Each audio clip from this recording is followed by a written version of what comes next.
The most important attack leader in the RPU world had been missing for 7 days. In the distance, a volcano was about to erupt, expelling a monstrous creature. Below, the heroes were strategizing to begin controlling the enemies, and the beast advanced towards the team. But a kind of blonde elf threw a spear in its direction, accompanied by other teammates who wanted to defeat that beast, which was apparently immune to this control. The creature hit the ground with fury, just as the lava exploded completely, and the smoke made it cough. One of the boys laughed, realizing that the attack had not managed to reduce the monster's health by even 10%, until another fighter commented that he was ready to take another hit. He was quite different from his situation, as he seemed fresh and ready to fight. They watched the monster slowly regenerating, with a smile on its face, and the justification that attacking an opponent with impaired stats was not fair. With the beast fully recovered, it prepared its sword, spinning it in the air to strike effectively. The creature faced the scene with fear, and was soon hit by that unmatched weapon, which impacted everyone there. It did not give up and continued fighting against the human, while the guy who was lying on the ground watched everything in surprise, as the boss was trying to cast a spell to defeat his enemies.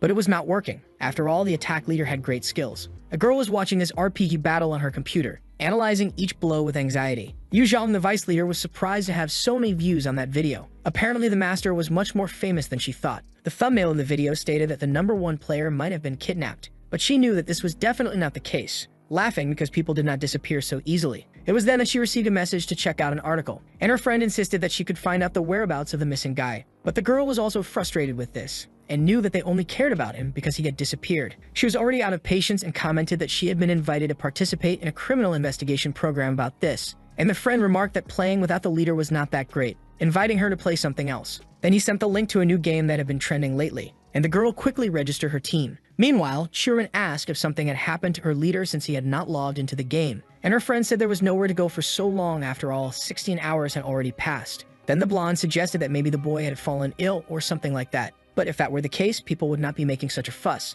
And Daejeong said that if it continued like this, they would lose the status of the best guild because they had only achieved it thanks to the master. Then they were interrupted by an emergency announcement, announcing the new game that Yuzhong had discovered. Apparently, the hero's boss was planning to create a guild in this new game, and those who conquered the app along with them, and those who wanted to conquer the new game with them could join in the chat. The two girls were quite impressed, and Daejeong commented that it seemed their master had gone to that new universe. Before them, far away in the headquarters of the creators of Astron, two scientists were analyzing one of their demo players, who was immersed in the game's universe. But the guy was getting nervous because he had not woken up yet. As in the other rooms, the players had already woken up a week ago. So the guy decided to make an emergency request and asked his colleague to notify him if the boy did not wake up in 10 minutes. There was no problem with the game itself, but it was developed by artificial intelligence, so they also had no way to access the codes. And if he spoke about the problems he was having with the CEO, he would definitely have to listen to his sermon. The guy went to the conference room saying that there was one of the testers who was still unconscious, and questioned whether he should ask for help from the intelligence that created Astron. This made the guy quite irritated,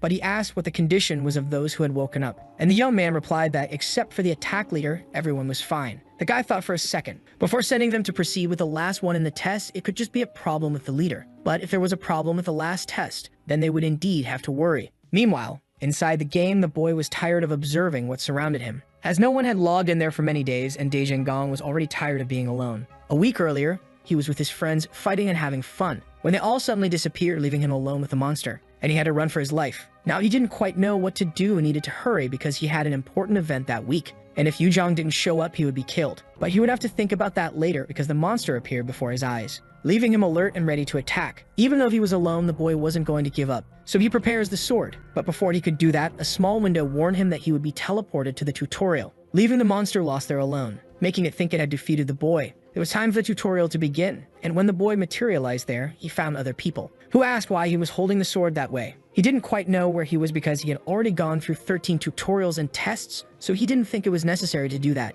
And mainly, he didn't know why he was in some kind of village. That's when he realized that the guys around him were very excited about the game, which might indicate they were new testers, until he was pulled from his thoughts by a girl who asked if he was a player because she couldn't distinguish him from an NPC. Before he could respond, a small window appeared explaining that the player had started a conversation with him and he could choose how to lead it. But he didn't know why he couldn't speak and was getting more and more lost. Meanwhile, the girl stared at him, waiting for a response. Then the system created a selection for them to continue talking. He had no choice but to select. Daejeong asked how she found that place, which made the girl conclude that he was indeed an NPC, which left the boy confused. In the real world, the scientist visited the boy's room, observing while he was inside the game, before restarting him on a USB drive to check his status. There was no problem with his health yet, but if he selected that key, it could end his life. Narrowing his eyes, the boy did what the boss ordered, emitting a red light throughout the room, which would leave him very regretful. Sometime later, a group was fighting against two repugnant monsters, and they were doing well managing to attack them, striking them with swords, when the protagonist caught the attention of his first pupil, who was hit by several pieces of wood from the monster. Apologizing to the master, who was already tired, and wondering what he had done so wrong to be stuck with those idiots. Returning to the present, the boy was still talking to the little blonde girl, who was almost sure he was an NPC by the way he responded. But she tried to be friendly, saying she was just an adventurer, and asked if he had been in that village for a long time, which made another window appear for the protagonist to choose how to respond to the girl. Despite his neutral expression, the guy was biting his tongue inside, thinking about how he would say that out loud, but he kept the same tone, saying that he hadn't been there for long. He continued the conversation by the system's choice, training in his mind the question, "Why are you looking for outsiders?" even though he knew it would all turn out the same way. And the girl responded excitedly that she wanted to learn more about the place and help the villagers. The intimacy between the two increased with this interaction, and now the redhead could even give her a mission, which was more exciting. However, something seemed to go wrong, because of the actions from the outside world, that quickly shocked the boy. Outside, the scientist was still crying, tense with what he was doing. That's when he noticed the security message on the PC, indicating that they were switching to emergency protocols, leaving the guy even more desperate, and wondering if the protagonist was already dead. He trembled, asking himself what he had done. That's when Daejin Gong stood up, still with a thing on his face, scaring the boy. But to his surprise, the boy threw himself on the ground and started doing push-ups, which left the scientist completely disturbed and wondering how he would explain what was happening to his boss. Because if he told exactly the situation, the man wouldn't believe him. Elsewhere in the attack leader's house, Daejin Gong was tense. She could only find the protagonist there. It was the only place he had to return. Lying on the couch, depressed, she wondered if the guy could really come back. That's when her phone beeped with a message from the developer of Astron. She was already tense and expecting the worst, when she received a video that showed exactly what the leader was doing at that moment. In a strange way, this calmed the girl, who was happy just for the fact that Daejin Gong was alive. Inside the game, the young man questioned whether the platform was unstable or what, but a small window informed him that there had been external interference and that it needed to block the systems. It warned that he would probably feel a small shock. There was hardly time to read the reminder properly as he was overwhelmed by the sensation of electric current running through his body. Meanwhile, the game would have to restart, finishing the tutorial part. Suddenly, the redhead was teleported, as if he were in the midst of a galaxy. He was informed that the class and mission would be chosen randomly to speed up the process. At this point, Daejin Gong just wanted them to turn off that junk. That's when he suddenly landed in the middle of a forest. He was completely exhausted but happy to have escaped that horrible limbo. Suddenly, a treasure chest fell in front of him. He wondered if it was the reward for the tutorial. Before opening it, he was sure he wouldn't find anything very good inside. And indeed, there wasn't anything too amazing. But he felt very confident because he was already used to this type of RPG and was practically a god. That's when he noticed a small piece of paper inside the chest. It was like a mission to lead the army of the Kingdom of White Bears and complete 3 missions. Surely that was meant for some NPC, which made him think that something had gone wrong in the real world. But Daejin Gong tried to push those thoughts away because it wasn't the time to get worked up about it. After all, nothing could go wrong inside a game world, so he just needed to get out of there. That's why he asked to leave the virtual world as he usually did. Noticing that nothing happened, he tried again, and again, and again, and once more, until he received a hammer blow to the face from another character who hadn't been there before. But this time, it wasn't an NPC. In reality, it was just some kid playing the game. He seemed much more intimidating within that reality. The small window explained that the redhead could defend himself if he wanted to, which made him smile, because he had had a very stressful day and wanted to relieve some tension. He dodged the second hammer attempt, ready to attack because he wasn't just any NPC. The fact that he fought back surprised the kid, who realized that the guy was acting like a human. He was already prepared to deliver another blow, when he was caught off guard by Daejin Gong's blade. He was very angry because the supposed NPC was fast, but he knew his attacks were quite weak. Before he could recover, the protagonist charged at him, and he tried to protect himself using armor. But Daejin Gong was boiling with rage and was ready to take that kid down in the worst way possible. Meanwhile, the player wondered why this was happening, since it was supposed to be a village meant for beginner players. But he was very strong. Hearing his words, the redhead wondered if the game had officially launched. But he didn't have much time to think about that because he wanted victory. And then he managed to subdue the player, pointing his sword at him, confident that the game would end soon for the poor guy, finishing him off with his blade, and making him disappear from there. After finishing, he was sure he was the best, even though he was just an adult happy to defeat a child. The small window congratulated him on his victory, and now he could attack before being attacked as well. But this happiness didn't last long because he would receive a penalty in the next fight for having killed a user, which made him very angry. In the real world, there was chaos at the developing company of Astron because the artificial intelligence had launched the game on its own, and no one understood how this happened. They needed to come up with something to tell the press, but everything was already public, and they wouldn't have time. One of the workers rushed to the room to deliver the results of the server analysis, but there were no errors contradicting what they thought would happen. Back to the protagonist, the poor guy was having to train some players, who at least were obedient, and acted as if they were in a margarine commercial. At this point, Gong imagined that he wouldn't be able to escape that specific server or that region. The blonde questioned whether that training would increase his strength, but this made the redhead laugh. He asked them to calm down, because to get strong, they first needed to be cool. The friends looked at each other for a second, before saying they would keep that in mind from then on. Gong had to hold back his laughter at those two idiots, because he knew there wouldn't be anything very different to do there. So he finished the day's training,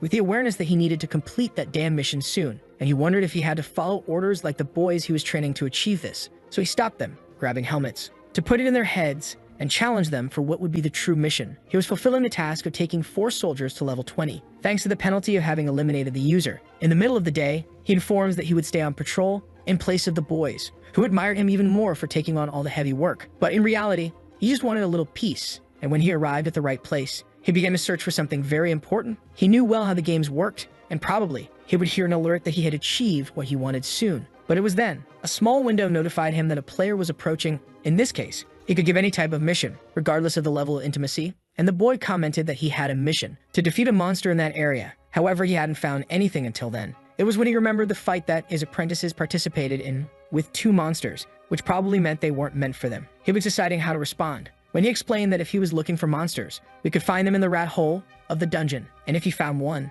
he could give a small reward to the player. It was all very tiring, as he wasn't used to being an NPC. A small window shone again, explaining the mission better to the guy, who was amazed. The player's eyes lit up with that possibility, and he was dying to take on that mission. It was almost ridiculous, because the boy was salivating as if he had nothing else to do, and despite his expression, the protagonist thought he must just be some random kid, which justified the bad reputation of players in general. So he said goodbye to the guy, who dropped out of there before Gong even finished speaking. He didn't know what he had just seen, and had even less way to reward any player for completing a mission, but he would have to find out. Meanwhile, in the game village, new players dropped in, amazed by the new world. Dagyong was the first to comment that was why the boss asked them to go to Astron, and Yujong just told them to hurry up and register, while Jinjiyan kept asking why only her outfit was pretty, but the girl told them to go register first, leaving the blonde girl embarrassed. Even so, they continued, being watched by another player. In the middle of the forest, the training didn't stop. This time, he had the boys digging the ground for an hour, but so far they hadn't found anything, even though he was sure he could find a burrow, or something like that. It was when he was surprised by the player from earlier, jumping out of the bushes, making the guy's heart stop, and he said he found the hole right there. Looking up, incredibly, he was right, according to the window, and now was time for Gong to choose a prize for the boy, so he decided to give him another mission, thanking him for his generosity, even if he didn't want to, and consequently increasing the boy's level, who smiled like a psychopath before leaving there. He even bounced around the game like an idiot. When he was alone with his men, Gong was sure he needed to explore the burrow before him, and then he gave the order for his apprentices not to leave even a single rat alive. They began swinging their swords, eager to finish off those beasts. He had to follow the order to complete the missions, and now he had to focus on one thing only. The boy was giving orders, taking out every rat that passed by, and this was only happening because the kid had completed the mission. So it was time for the rats to go somewhere. The boy was giving orders like a professional, but he knew it was still too easy, and there was something more to do, even though he didn't know what. So he headed towards the tree to stomp on it, just waiting for the boss to appear. Meanwhile, in the Astro Adventurers Guild, Yuzhong introduced her group as endgame boss. However, the secretary said that the person responsible for the group had already been there,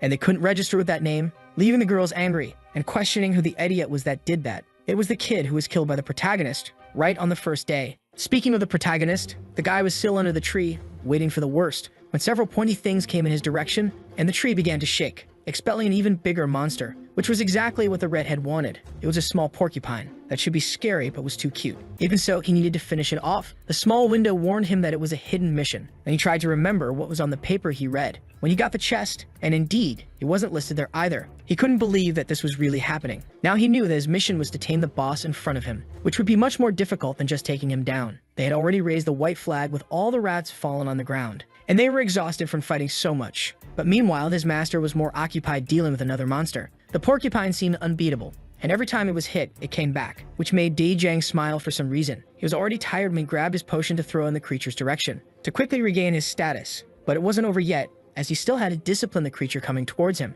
Daejang warned, but the guy didn't back down, and he used his attack skill to hit the creature with his hands, launching it away. When his subordinates found him, the little creature was already on the ground, but it got up, even tearful, with a bump on its head. Daejang had no intention of backing down and could do this 10 more times if necessary, even though his subordinates didn't understand why he always acted this way. In the village of Astron, the kid was looking for someone who wanted to buy his currency duping skill. That's when he was surprised by a pop-up asking if he was the one who registered the End Game Boss Guild, which he confirmed and questioned if the person wanted to double the money too. But she just wanted to know where the boy was. Jang's proposal left Zhang speechless, and she questioned if it was really a child speaking. But she knew that if that were the case, it would be easier to deal with. The guy was already sitting in the square trying to attract people to the money-doubling scheme. When the guild leader arrived, everyone looked at her in surprise because she looked like a runway model. She was so beautiful. That's when she found the creature sitting in the square like a fool and called him by his username, leaving him surprised, and offered to ask if she also wanted to double the money. But the girl took his hand, saying she wanted to talk about something else, which made him tremble. After all, he was just a kid.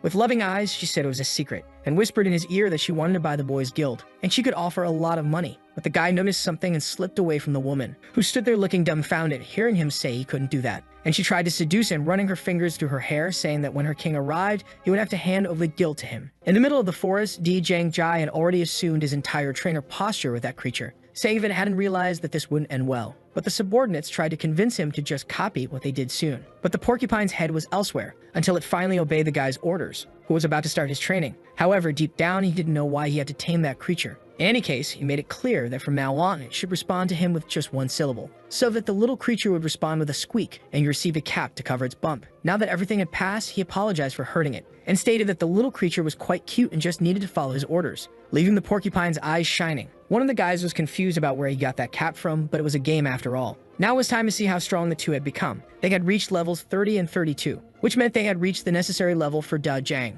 But he didn't know why there was no name, so he realized and decided to check the necessary things to complete his mission again. Sometime later, a bunch of monsters headed towards one of the heroes. It was Yu Zhang, who passed by them effortlessly, leaving them looking dumbfounded. The girl was quick at difference in her action, and she occupied herself with one of the monsters while giving some coordinates to her friend, who threw his sword in their direction, hitting one of the monsters that almost managed to catch the leader. He was quite tired but couldn't stop. Cursing the creature, he had accumulated anger from the kid who had challenged him earlier. After all, he thought there weren't any kids playing RPGs these days. But apparently, he was very wrong. Xiaoran commented that was probably why the attack leader's channel had become so popular, especially since that was also a game that was trending. And Da Jiang asked if the boy didn't want anything in return. But his friend explained that he wouldn't give the guild title to anyone other than the attack leader. If they formed their own guild, he would consider forming an alliance. Meanwhile, the redhead took a look at the giant mission paper. When he remembered when he met the girl in the village, and she called him an NPC. This brought back the shock memories again and again, along with everything he had lived through so far. It was as if he could see himself from afar. His thoughts are interrupted by a small window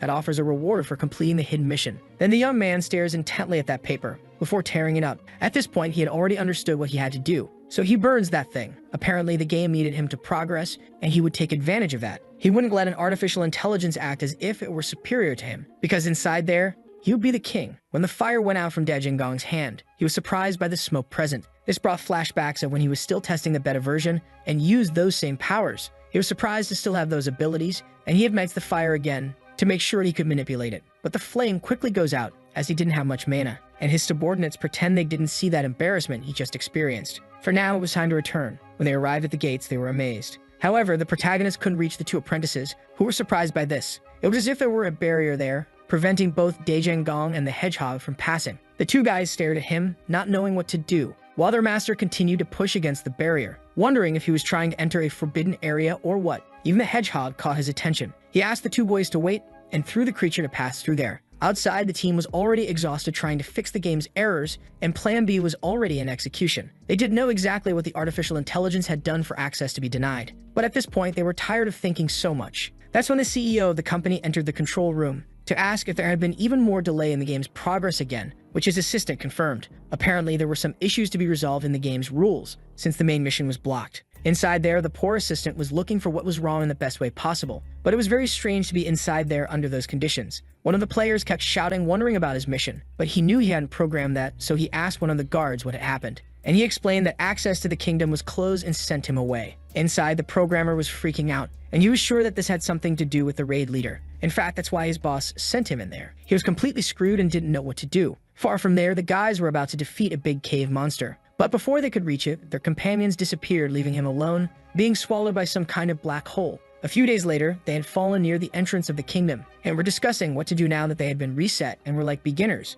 thanks to the beta test. They didn't know why the raid leader hadn't contacted them yet, but they were a bit lost about how to act, and accepting that he had formed another group with new players. Until a guy with a funny little song told them to move, because they had to hunt the demon king of the cave they explored. Meanwhile, the redhead was trying to throw the hedgehog for his subordinates to catch, but it just hit the barrier and stayed right there. He was already completely hopeless when a small window appeared showing that he needed to complete a mission. This made him remember that he had to press yes or no to complete the mission and receive his reward, which relieved Dai Jiang. So he pressed yes, dispelling that stupid barrier and pulling the little creature to go with him. But the window soon appeared saying that to improve the game's progression, he would receive a new role. Now he had to become a beastmaster and turn any slime into a powerful monster. Before he could process the mission, he was teleported into a dungeon and received a treasure chest out of nowhere. Still in the castle region, his subordinates were lost, wondering where he could be. And the guy was inside the dungeon, preparing for his adventure, when he noticed the presence of the hedgehog. He explained that they were going to inspect the rewards in front of them before opening and going for the attack.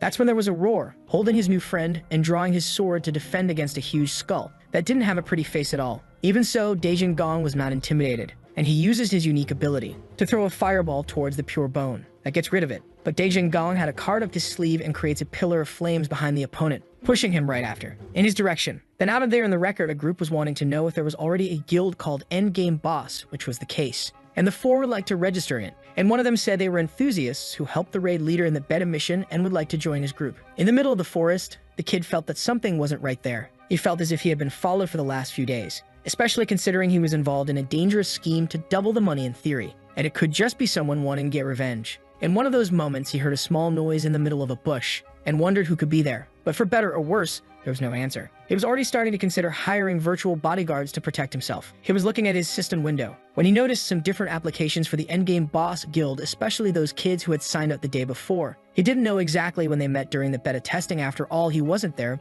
but it would be good to have them around. Meanwhile, inside the cave, the fight was still going on and the porcupine was just watching, sitting on the ground enjoying whatever it was while Dejin finished off the other monsters. He was boiling from fighting so much, until a small stone hit the poor creature. The redhead didn't have time to think about that now and just kept smashing the skeletons. One of them even had a trapdoor, but it was no match for the protagonist, who easily took him down, splitting him in half with his blade. The creature was amazed, until it found a way to help a piece of bone that had the shape of a sword. So even without an opponent, it kept playing with its little sword. Upon finishing, the protagonist felt even lighter, until he went to collect his reward. He had received a soul collector earring and a multifunctional belt. Judging by these items, he didn't seem to be just an NPC, but rather a normal player. Since he didn't have much information, he would have to keep playing to see. But the possibility of it being just a player made things different. He equips the items and accepts his mission, to turn any slime into a powerful monster, despite having a terrible feeling about it. But before completing the mission, he had to do the boring work. So he needed to find the slimes that the little window mentioned, and the porcupine helped him with that by pointing in the direction.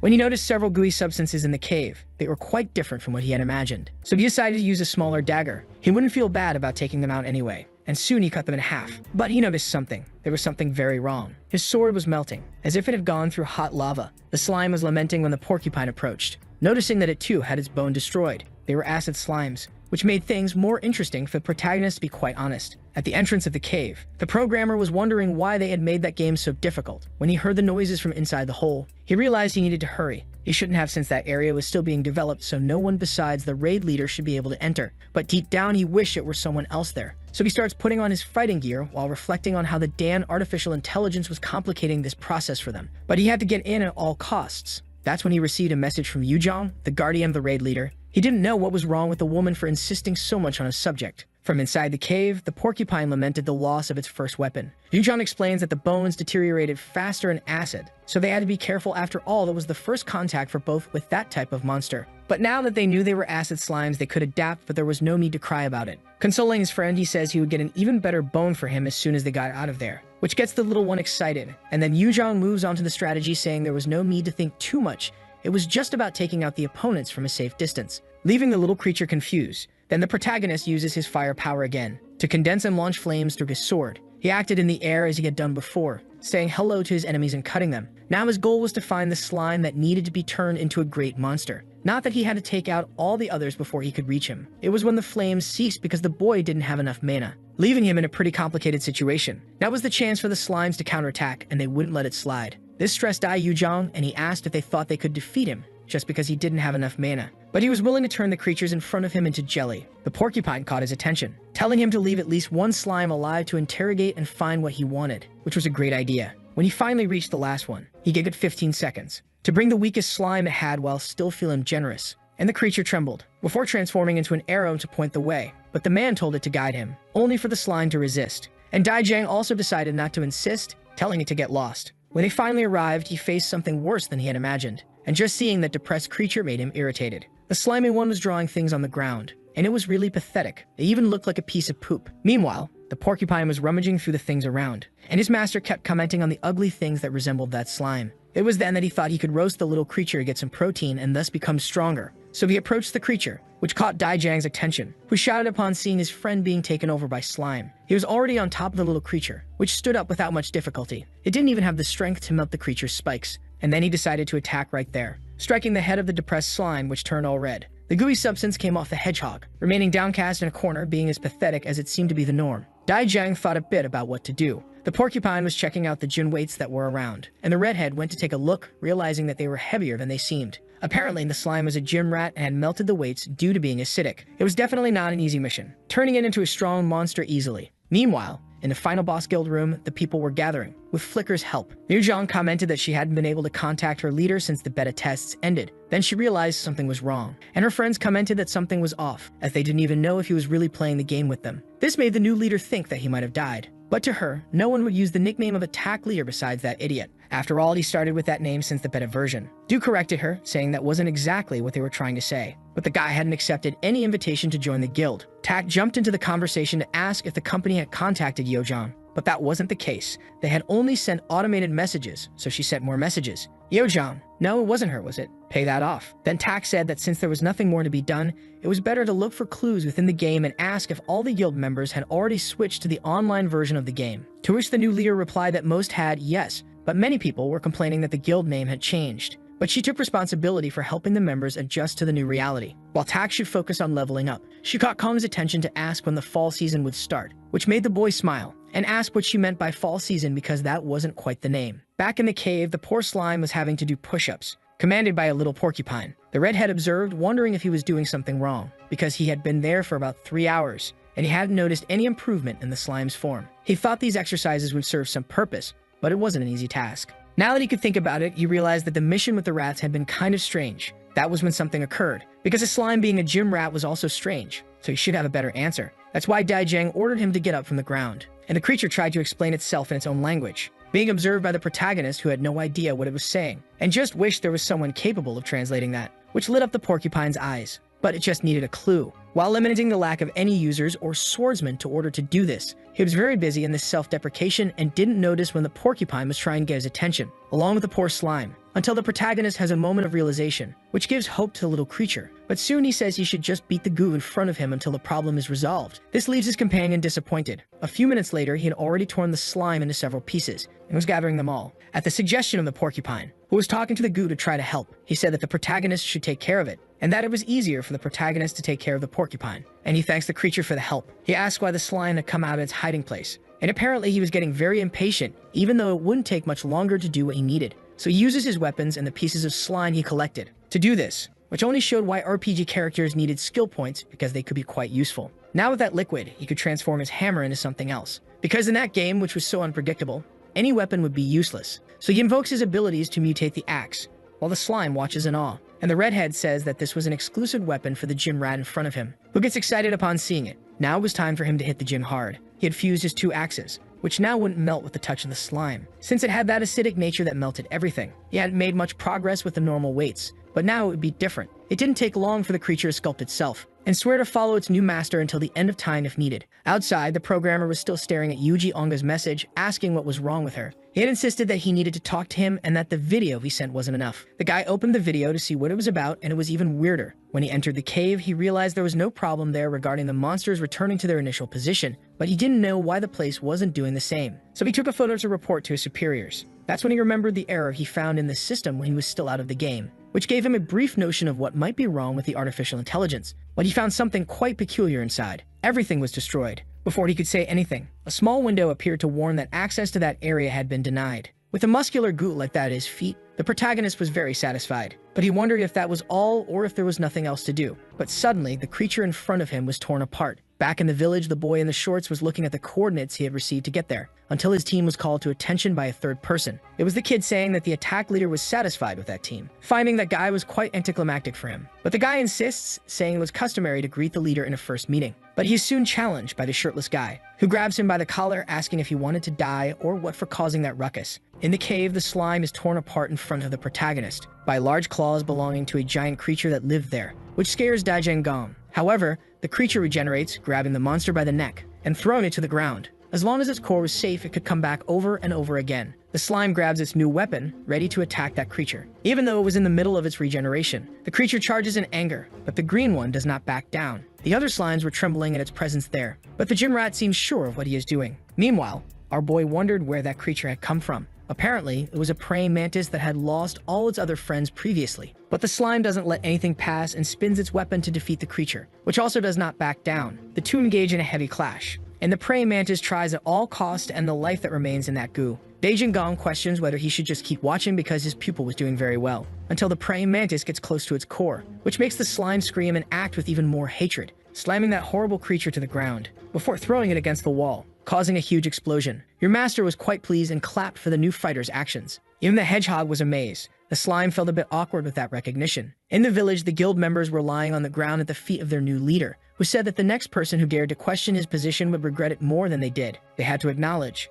that the guy was very similar to the attack leader they already knew. The guys fought in the same way. So until they found the real leader, it was better to follow the one who was the same. One of the guys commented that even though he was a bit weird, he was still cool and it didn't matter if he was a bit cringe since he had extraordinary strength. Then the kid asked if they would like to be his companions. In the cave, the hedgehog complained about his stomach hurting, and the protagonist said he could eat whatever he wanted. So the little creature went after some stones he found around that had a delicious flavor. Meanwhile, the praying mantis vomited another slime from its mouth. It looked more like a dog that soon headed towards the choking hedgehog. But before it could devour him, it was burned in flames because of the snack the creature made. Yuzhong couldn't believe what he saw on the computer screen. He had searched for attack leader on the Astron site and found several results of people asking if he had disappeared, including someone doubting that he had really vanished since the nickname he used was occupied, and that person conspired that it could be part of a grand plan. He had no idea what was going on in those people's heads, but they should be prosecuted for defamation. When he went to check who was writing that, he found a big surprise. It was the kid he met the day before. The girl cursed him out completely without any patience. Since the game, the redhead told his new apprentice that he was very satisfied. Then he asked if that was the normal size of the creature, which confirmed that it was. He approached the monster that had definitely been defeated. Since it dropped several items, to be honest, he didn't think it would be so easy. That's when he decided to get the attention of his two travel companions, who became serious right away. He explained that if the goal wasn't to defeat the giant praying mantis, it must be something else. First, he should give a name to the hedgehog that was accompanying him, which meant he would lose his old codename. Just the idea of being graced with a cool nickname made the little creature very happy, and the protagonist decided to call him Squeaker, which didn't change much, and now they could finish their mission. He called the slime's attention, telling it to stop what it was doing and come closer. He had to take a good look to define a new name for a gym rat, so he decided to call them Arnold, which seemed to make the slime quite happy and finally completed the mission. Now the two had a greater level of intimacy, and an additional mission was available that could not be refused. Now the redhead had to make Arnold the boss of that dungeon, which indeed seemed like a challenge. So it was time to eliminate any other living beings that lived there. While Squeaker was having a snack, a big explosion occurred, with the entrance of another monster,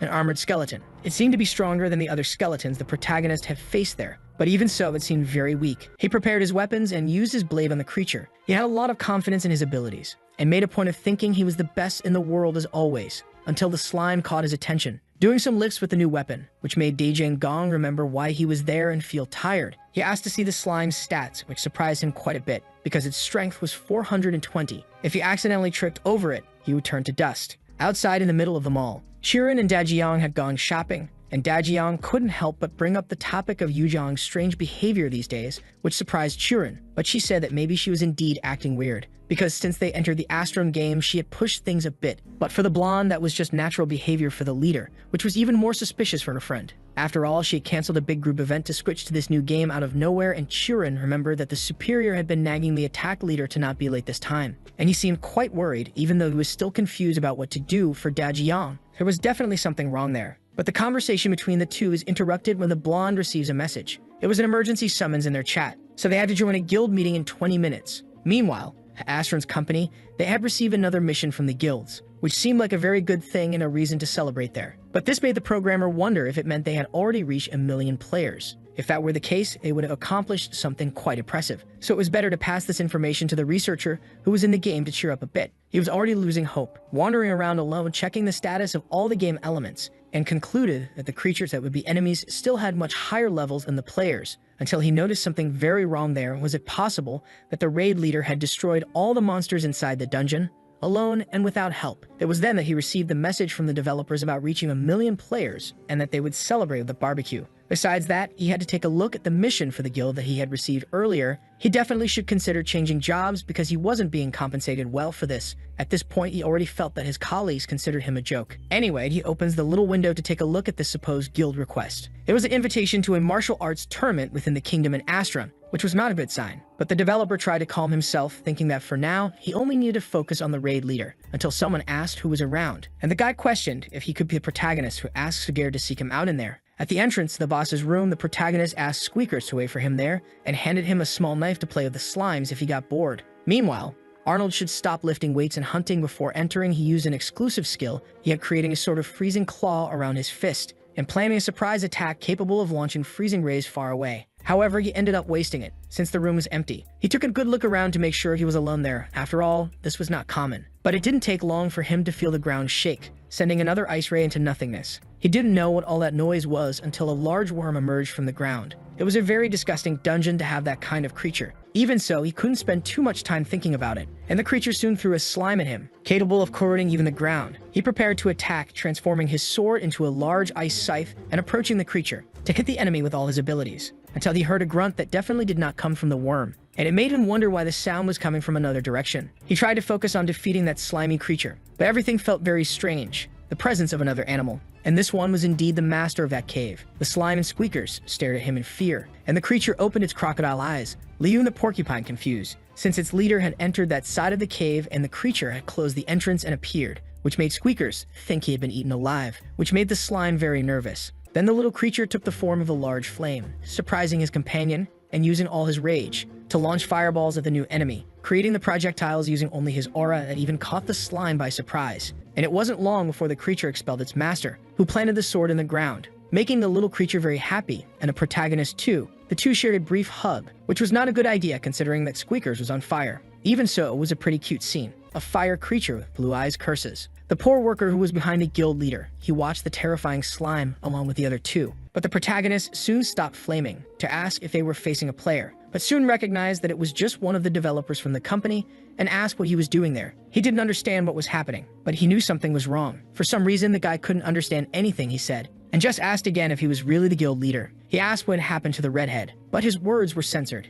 Anyway, Daejang pulled him and said he should follow him. However, a small window appears saying that since his mission was complete, he would be immediately relocated. Before he could react, Squeakers begins to disintegrate, and he is next. He comes before he completely disappears. He shouts that he would seek the developer as soon as he could. The guy is faced with a window notifying him that a system error had occurred, and therefore that dungeon would have to be reset. It was because of our boy, because there hadn't been any problems since the beta testing. So the only way to track the boy trapped in the game was that. So that slime in front of him must be part of the game's mechanics. And it doesn't take long for the goo to split the man in half with its new weapon. Already in another place, Daejang Gong was kicking at the air with all that terrible situation happening. He couldn't believe how that game was functioning. Every time he got close to discovering something, he was teleported to another place. His daydreams were interrupted by a reward chest, but he didn't care because it was a terrible moment. A window soon appears explaining that the mission had been ended because the player didn't fulfill his role within the given time, but there was a reward to collect. He was so filled with rage that he started punching the damn system window. He didn't even open the chest. He just sat on top of it tired.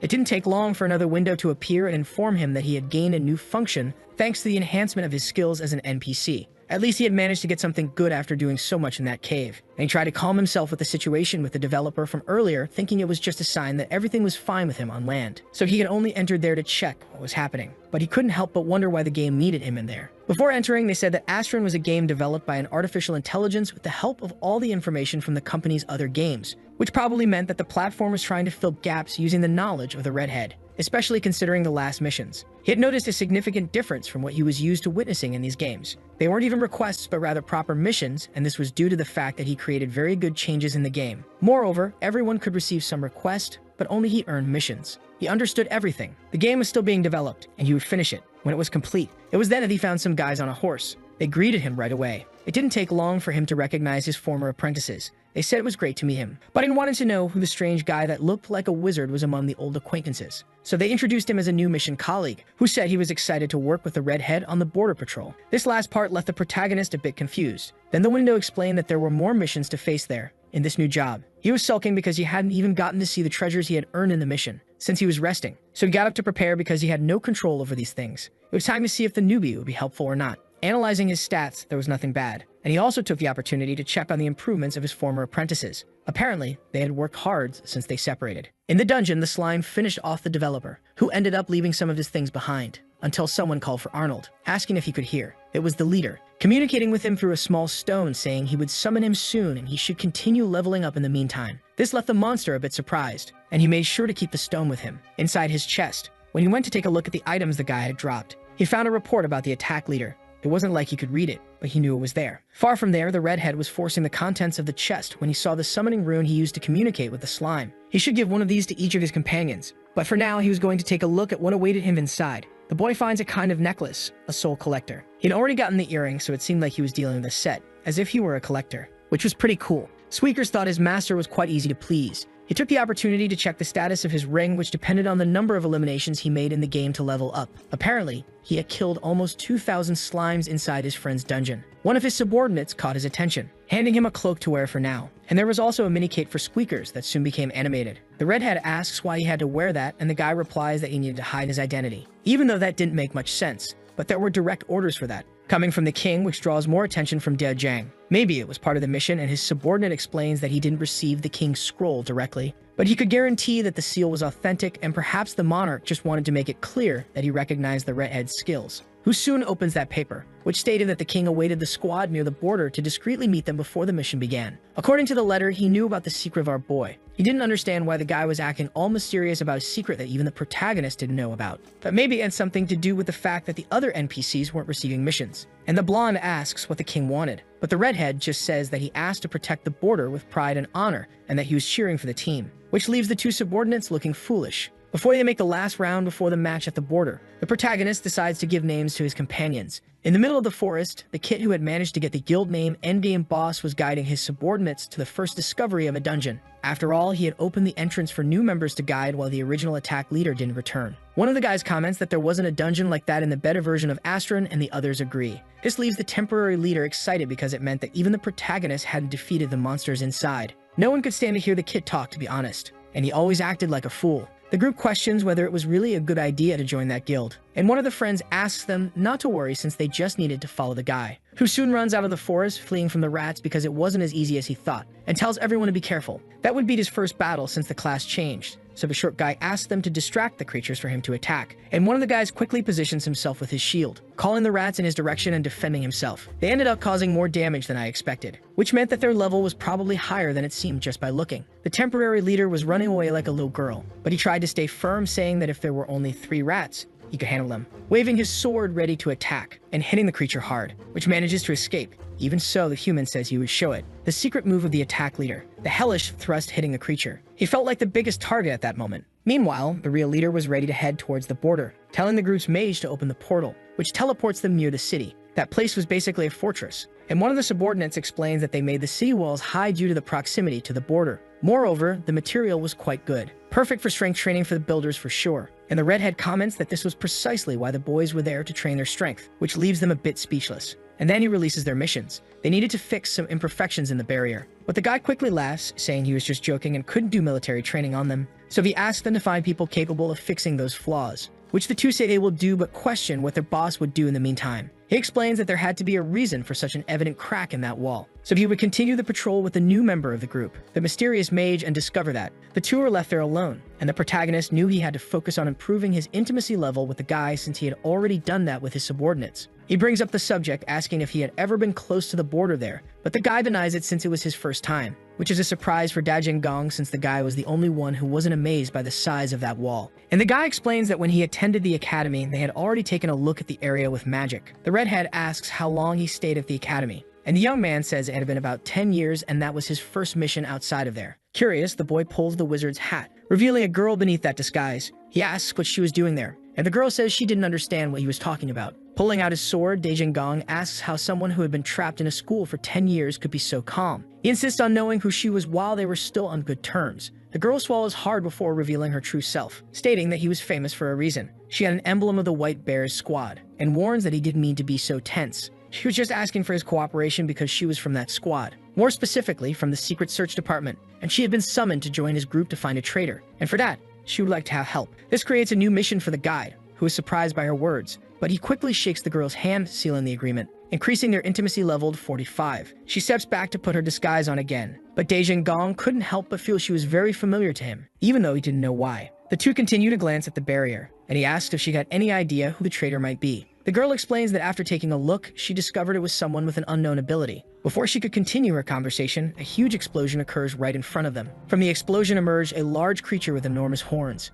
and the sorceress quickly identified that this monster was not from around there. She had never seen this type of creature before, so it was likely the traitor who had summoned that beast. The beast lets out a fearsome roar, before being hit by a containment spell that tightens around it. The girl had said that after investigating the flaws in the wall protecting the city, she found an ability that had no record, as if it were mixed with dark magic. And now that beast in front of her was breathing black flames to melt the containment. While fighting, the redhead reasoned that the cracks in the wall were probably the traitor's doing, striking the monster with his sword. Those missions were becoming increasingly difficult, and the guy even thought you would get a break, but that didn't seem to be the case. Until Squeakers decides to help his master, which surprises the blonde a bit. Seeing that cute fiery porcupine on the guy's shoulders, he gives the creature permission to act, and the two merge their abilities, making the girl marvel. And then he unleashes a huge flame towards the opponent, which is consumed by this fire in an instant. The creature is hit by small fireballs coming from the little one, and that fight was getting more intense by the moment. Still in the middle of the forest mission, the kid complained that rat hole dungeon was nothing special, and his group hurried to finish it quickly. The brat calls him a squire and says they needed to move on and conquer that enchanted tree waiting for them, planting their arrows there, which makes a huge rat jump in their direction, but the leader asks to leave it to him. So the guy heads towards that trunk, using his spinning sword, which was a known move from the original attack leader. While fighting, the boy says it was an honor for him to fight against that creature. However, he didn't anticipate it being so fast, and it hit him right in the chest with its horn, calling for his mother. It was indeed very large, and made the boy disappear in seconds, leaving the rest of the work for his team, and the sword that marked his death. Around the wall, the redhead found these swords, wondering why there were so many there. But the sorceress calls his attention, which reminds him of his friend Yujong and how she referred to him. Anyway, she continues saying that this was her best ability, quickly invoking her greatest magic. It was very interesting to see the similarities they both had, and she launches her powers towards the monster. This feeling makes the redhead happy, as it was like playing with an old friend. Moreover, the girl was making an effort to adjust her fighting style to support him, exactly like Yujong. Some flashbacks of when they met at the beginning come to his mind, and how he invited the girl to join his guild. After all, the only person he trusted to manage it was the girl. But she wasn't interested at the time. She didn't like involving too many people in her adjustments. Even so, the guy insisted, handing over the game card so she could at least try. Explaining that for him, a guild was like a family, and a family without her made no sense. Reluctantly, the girl agreed, asking him to promise never to leave her alone at least. Now he had left the girl abandoned without even choosing that, and he didn't know why that blonde reminded him so much of Yujong. As night fell, it was time for them to rest, and the boy was surprised that Squeakers was so fond of the girl who praised him, talking about his magical abilities. He asked for permission to give more magical stones to the little creature. Apparently, she liked animals a lot since she was usually very quiet and now wouldn't stop talking about Squeakers. She asked where the two had met, and the boy explained that it was near Arthur's kingdom because he was the boss on the rat hole dungeon. The fact that he had tamed a boss left the girl even more surprised. But that was indifferent to the redhead. It was truly amazing that he had managed to use his skill alongside a boss. Being honest, Daejin revealed that it was beginner's luck to have used it successfully on the first try because he thought it wouldn't work. So when they arrived at their quarters, it was a big surprise. The blade of the mage was right beside him as she confessed that she had her suspicions. But apparently, he really was the traitor. This attitude also left Squeaker shocked, and he tried to escape from the girl who grabbed him while saying that she and the redhead would need to have a good talk, squeezing him with her magic so he wouldn't escape. However, Squeaker bit the girl's hand and managed to break free. Daejin laughed, saying he wasn't any traitor, and the doors in front of him closed.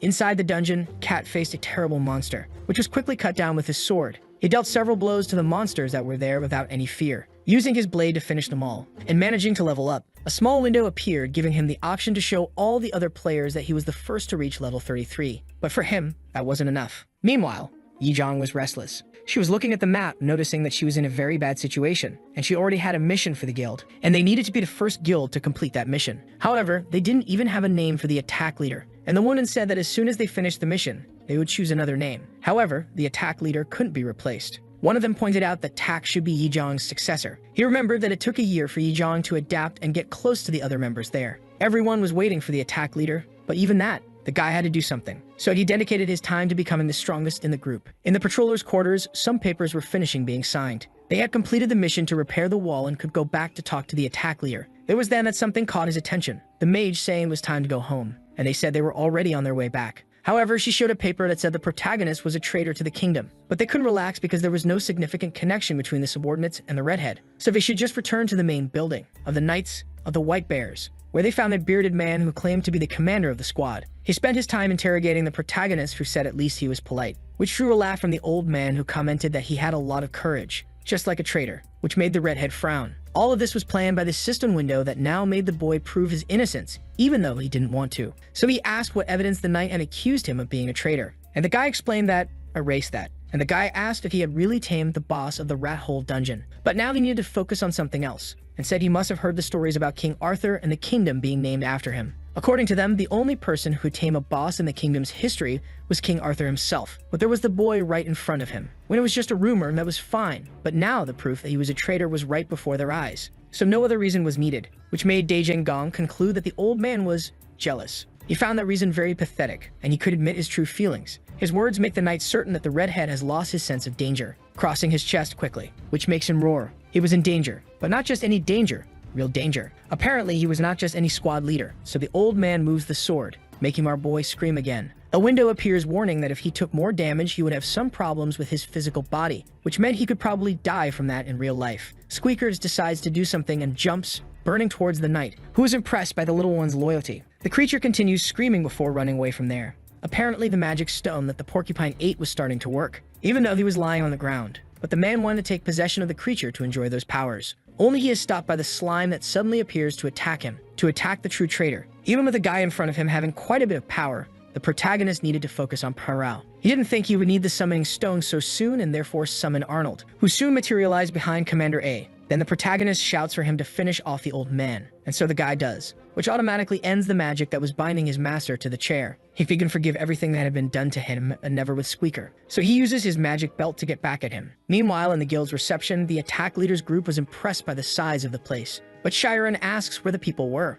and Dai Jian notices that they were the first group to arrive, while Yu Jian wondered where Taki could be. One of the knights asks if they had come there to apply for guild missions, which was the case. So he explains that a maximum of 5 people per team could apply, and they had to sign a paper with all the names. The mission referred to the martial arts tournament to find the future knights of the kingdom. However, everyone had to sign in person, which meant they could not include Taki, not by a long shot. And this was a problem because he was the most important guy on the team. Far from there, the protagonist was with his loyal squires ready to take down the old man in front of him, and they could talk properly after leaving him completely finished. He was recharging his strength to hit him with an extreme blow, and then he drew his flaming sword. However, the man said he had a question to ask first, asking if he would answer. But the redhead questions why he should do that and why he was suddenly so interested in a traitor. But if he didn't want to answer, at least he could listen to the story the old man had to tell. So he asks if he had ever been betrayed by the person he trusted the most in the world. From what he was noticing, the man in front of him was a human NPC with regeneration abilities, which makes him remember the patches on the wall and wonder if he could be using forbidden magic. Even so, he lets the guy continue without his speech about how his life was full of betrayal,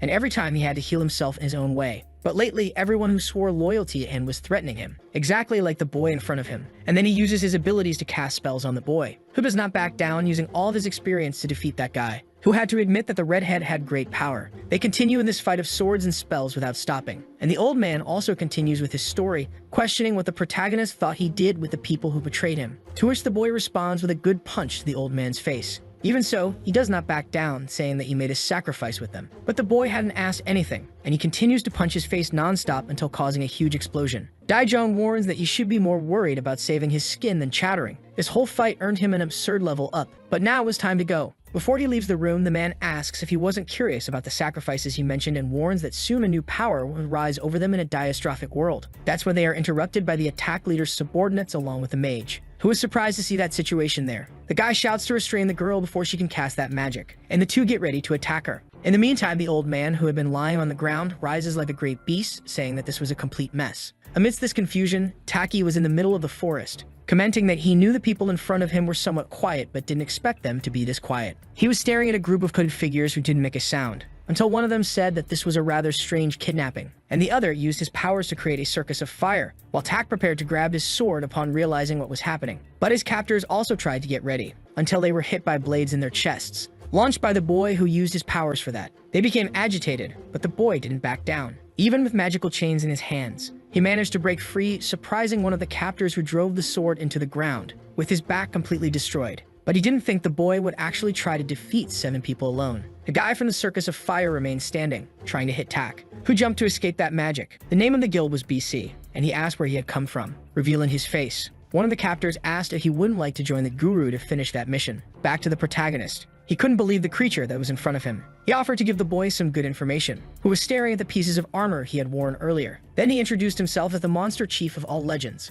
and now the protagonist's mission was to end him. Tanjani said he didn't know how old he was, but he seemed to talk too much and do too little, and despite acting like a boss, he wouldn't be able to defeat his team. And maybe he wasn't even a boss. Perhaps he just thought too highly of himself. It was then that he noticed movement behind him. The sorceress was ready to attack them. Copying the slime, she asked who those monsters were inside, but she was soon stopped by Taejang's subordinates who questioned how she dared to attack their leader. But they were reprimanded because this wasn't the time to be fighting, and explained that the commander of the knights had transformed into that beast, and he had summoned his subordinate Arnold to help. But the rest was open to interpretation. They could join that monster pretending to be the commander or join him, who had been accused of being a traitor. The sorceress was completely on the ground, and the boys said they could take as much time as they wanted to decide their side but shouldn't interfere while they defeated that creature. Then he used the ancient armor of the knight and the sword itself to strengthen himself, whirled in his direction, along with the creepers that were already on fire, and he launched flames to hit the monster. He commented that the two seemed to be quite close, but that wouldn't last long. Daejin continued with his precise sword strikes, and his enemy said that if he managed to survive that fight, he would tell the rest of the story to the boy. He tried to hit him with his large paws,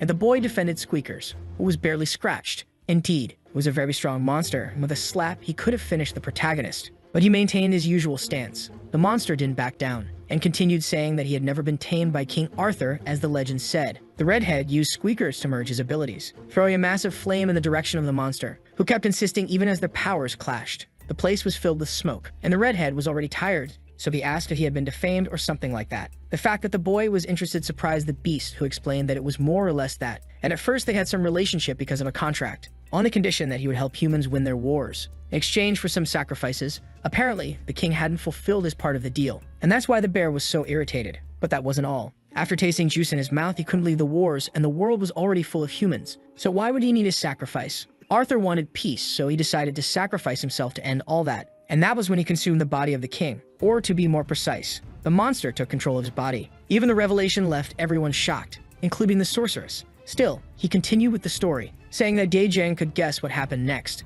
The monster continued the wars anyway, and that's why he wanted to destroy that kingdom built on such horrible battles with his own hands. Then he made a mark with his claw on his hand, making his ink drip. The monster asked the attack leader to repeat his words in front of the knights, leaving the interpretation open for them to understand. So he repeats his question, if he wanted to continue being considered a traitor, or if he would help and make the kingdom prosper.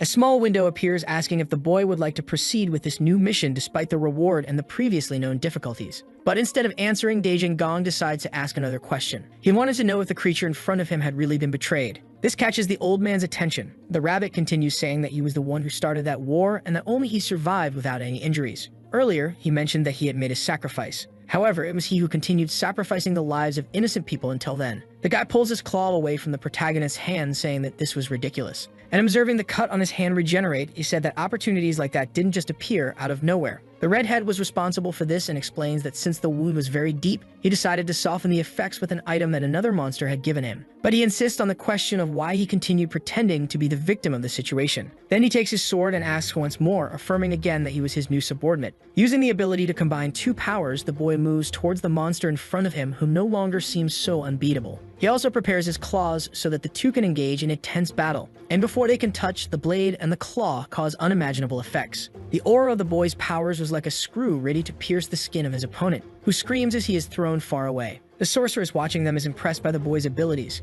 questioning again who that person was. Meanwhile, in a large arena, the little guy was ready to start a duel. That feeling of having many people cheering for him was crazy. The announcer declared that if his opponent didn't arrive in time, the winner of the final round of that tournament would be the dark-haired boy, which made him think he had scared the enemy. And he almost ruined his cool hairstyle in that celebration. He shouts that without the attack leader present, he was the strongest player, so he understood if the person had been scared. From the audience, Yujong was shocked by the fact that the boy kept talking about his leader until then. But Che Rinho found it quite funny and asked if it was the same guy who took their guild's name, which made the vice leader even more awkward. Behind her, a blonde guy shouted that this was terrible, indignant because the guy was making light of the attack leader. Yuzhong, who didn't know there were other fans there, was ready to defend Zhang, until something surprised the audience. Apparently, the boy's opponent entered the arena and struck his staff. It was a message from the king. Thanking for the attention, he explained that recently some things were threatening the king's peace, so he needed to recruit some experienced knights to ensure the safety of the royal family, and he would do this by electing the last guild standing at the end of that tournament. As the official commanders, he would place them to secure the village's territory, and finally, he would also like to wish good luck to everyone. Far from there, the battle between the leader of the knights and our boy continued fiercely, despite the old man being worn out. The redhead continued to humiliate him, saying that his resistance was not enough for him to be a master, so he probably had lied about his qualities. And that would be his last warning. Giving another blow to the creature, he drives the blade close to his opponent's face. Without hitting him, the creature smiles, staring at the redhead, and does not back down when he says that he would have his time. He was already on top of the creature when asked if the boy was asking him to surrender, exactly as it had happened 100 years ago. And with a psychopathic look, Dejin Gong says that this was exactly what was happening, and that he would take revenge on the creature using his own methods. These last words make the knight think for a moment, before asking what exactly he wanted with that, to which Dejin Gong responds that he demanded loyalty and honesty, which was simple. Then the creature decides to accept. To seal the agreement, the redhead makes a small cut on his hand, uniting the two with a bit of each one's juice, and from now on, he would have to obey. Later, they would discuss the details of their plan, because Dejin Gong needed to finish something before that. Facing the sorceress, who was completely shocked by everything she had seen just a few minutes ago, he approaches her,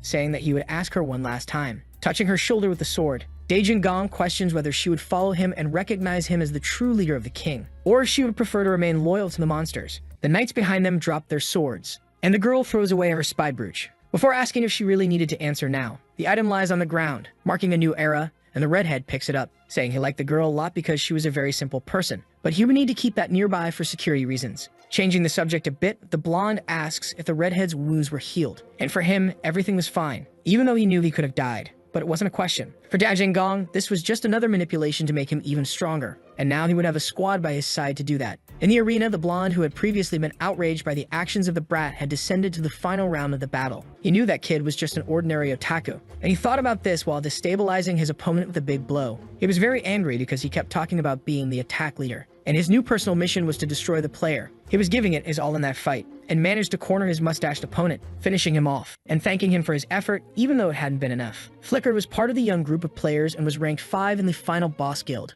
In his new quarters, Dejin Gong was excited, even though Squickers didn't quite understand what he was doing. It didn't take long for him to receive a reward chest for taming another of his enemies, but he thought it would be much better. He had received more missions and fulfilled more requests, and still only received one reward. It was a space stone that granted the ability to teleport to places near where he already was. That's when he realized he had more items. There he had first received the Sword of the Order of the White Bears, which was already quite impressive. In addition to the armor from that same order, they were items with great stats since they belonged to the commander of the knights, especially since he would need some defense against the monster that was now accompanying him. And while he was using the new items, he would heed its orders. Meanwhile, Squeaker was busy giving sermons to the new member of the group. In addition, he managed to upgrade the abilities of his symptomatic, and then he had to admit that the rewards this time were quite good despite having complained earlier. He was feeling great wearing all those new items. But now it was time to head into action. In the arena, the brat's opponent finally presented himself, and he didn't hesitate to head in his direction, ready to take the guy down, who complained that he thought they were similar, but the boy still had a lot to learn. And the young man retorts that the pathetic one there was him because a wizard who could be hit by a sword so slowly shouldn't exist, leaving the brat's face disfigured. And the opponent says he was too young to reach him. The boy was furious and was going to make his opponent pay for his words,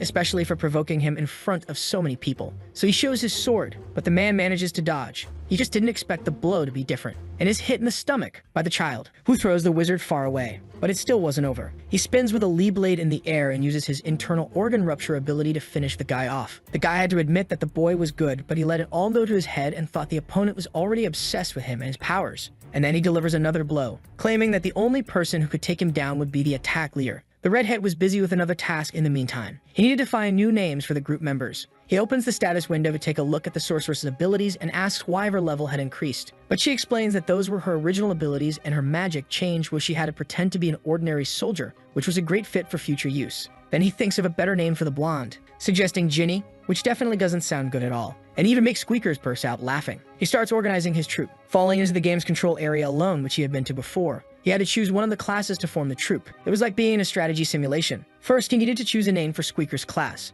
and decided to use a military class, and did the same with the other monsters. With that formation, it would look like a real group. In that way, the class with the best ranking would automatically become the leader, and then the boy returns to his accommodations. They were heading for the second mission to defend the border during one of the guild's requests, something that had been hidden previously. Then he says that the subordinates could return to the kingdom first. This leaves them upset, but still, they didn't need to worry. They just needed to go back and make a report on who the real traitor was. They could even say it was Dae-jung, and while they were there, they had to talk to them if anything happened. Then he hands one of his slingshots to the soldiers, who affirm that they will do their best. Meanwhile, Arnold and Kolo were to block the monsters that got too close to the border, despite leaving the bear uncertain. Hearing him retort, the protagonist asks if Squeakers hadn't educated him, and the porcupine retorts, kicking Kolo's foot, and our boy remembers that they were just subordinates and had to follow orders. But besides that, he had a good plan. For while they did their tasks, he would occupy himself filling any gaps that were there. During the tournament, both Pivot and Pliko had excelled in their rounds. When the moment for the semifinals finally arrived,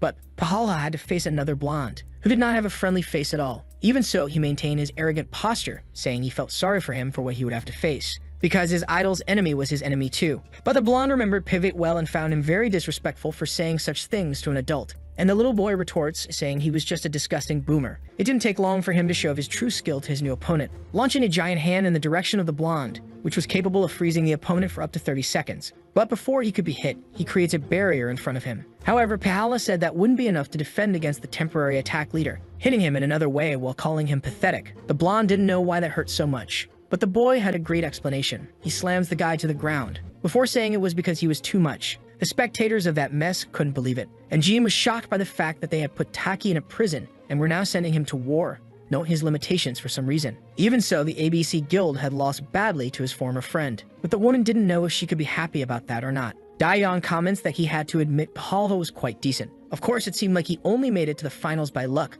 but he was doing very well against the leader of that guild, and he seemed to have a certain passion for it in a way. Even so, Jean still wasn't sure about the boy's abilities. At that moment, she was more worried about the fact that Taki was imprisoned, and because of that, she couldn't execute her plan to strengthen their guild, which still remained nameless. Daeyeon looks at her for a moment, but before he can say anything, the two were surprised by a message. It was from Taki saying he would resolve the issues with the ABC Guild. In the second battle of the semifinals, the blonde wished good luck to his supporter, and the girl said she was a big fan of Flickr after watching some of his viral videos online and was honored to meet him. It was somewhat anticlimactic to think of her opponent that way, but she quickly changed her expression, saying she wouldn't make anything easier for him because a game was a game, which relieved him in a way, because if it weren't for that, he would have said he would fight respectfully against the girl in front of him. But if she was going to go easy on him, it would be easier to defeat her. He just had to aim for her neck and strike mercilessly, which was quite possible. The girl approached him using all her skill, but the boy was very patient, and he just needed to wait for the right moment to unleash his flaming sword and hit her in a way that made her retreat. She fell to the ground quickly, and the boy could taste victory on the tip of his tongue. He knew it had been a very good strike,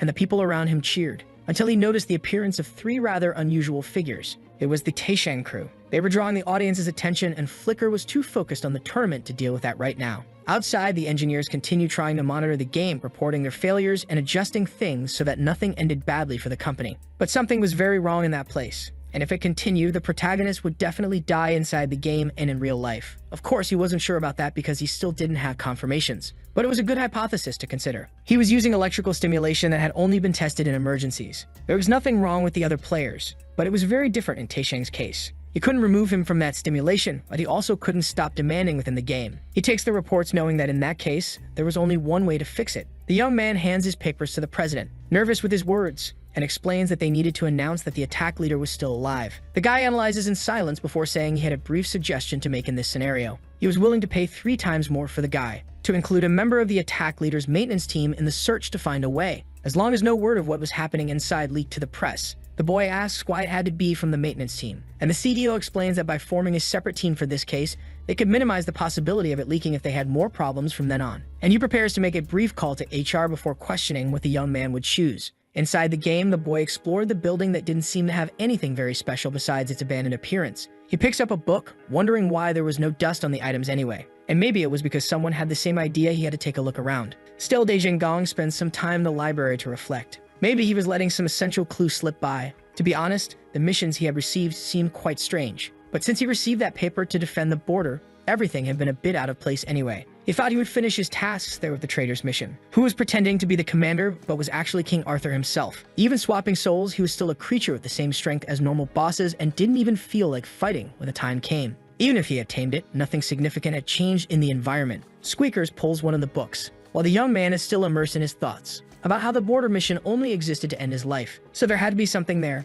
He observes his loyal squire with joy, saying he would give him a push if he really wanted to stay there just to read, which scares the little one. His stats must be evolving because of this sudden interest in books and study, but he wouldn't be able to come anyway. The protagonist resumes the conversation they had before about wanting to turn him into a weapon, so it was better to start by giving a sword to the little one, and he would do this using some items he collected for the mission with Arnold. He would combine 3 magical stones for that, merging them and praying for the best. It doesn't take long for a reaction to happen there, exploding the place and generating a lot of smoke. At least he made an attempt and apologizes to the little one for not being able to generate the weapon he promised. However, a magic ball forms in the young man's hand. Back at the tournament, one of the officials asks what the patrol group was doing there. It was the commander of the guards, and the sorceress creates a small barrier. Before they explain that there was a traitor at the village border, which is why they returned quickly. This alarms the guy, and the sorceress continues saying that probably the flaws they found in the wall were the work of this guy. Moreover, they were using forbidden magic and summoning monsters that definitely shouldn't be roaming there. The guard asks why they were attacking that specific location, since the king was in the capital. But one of Gong's subordinates says they also had no idea why this was happening.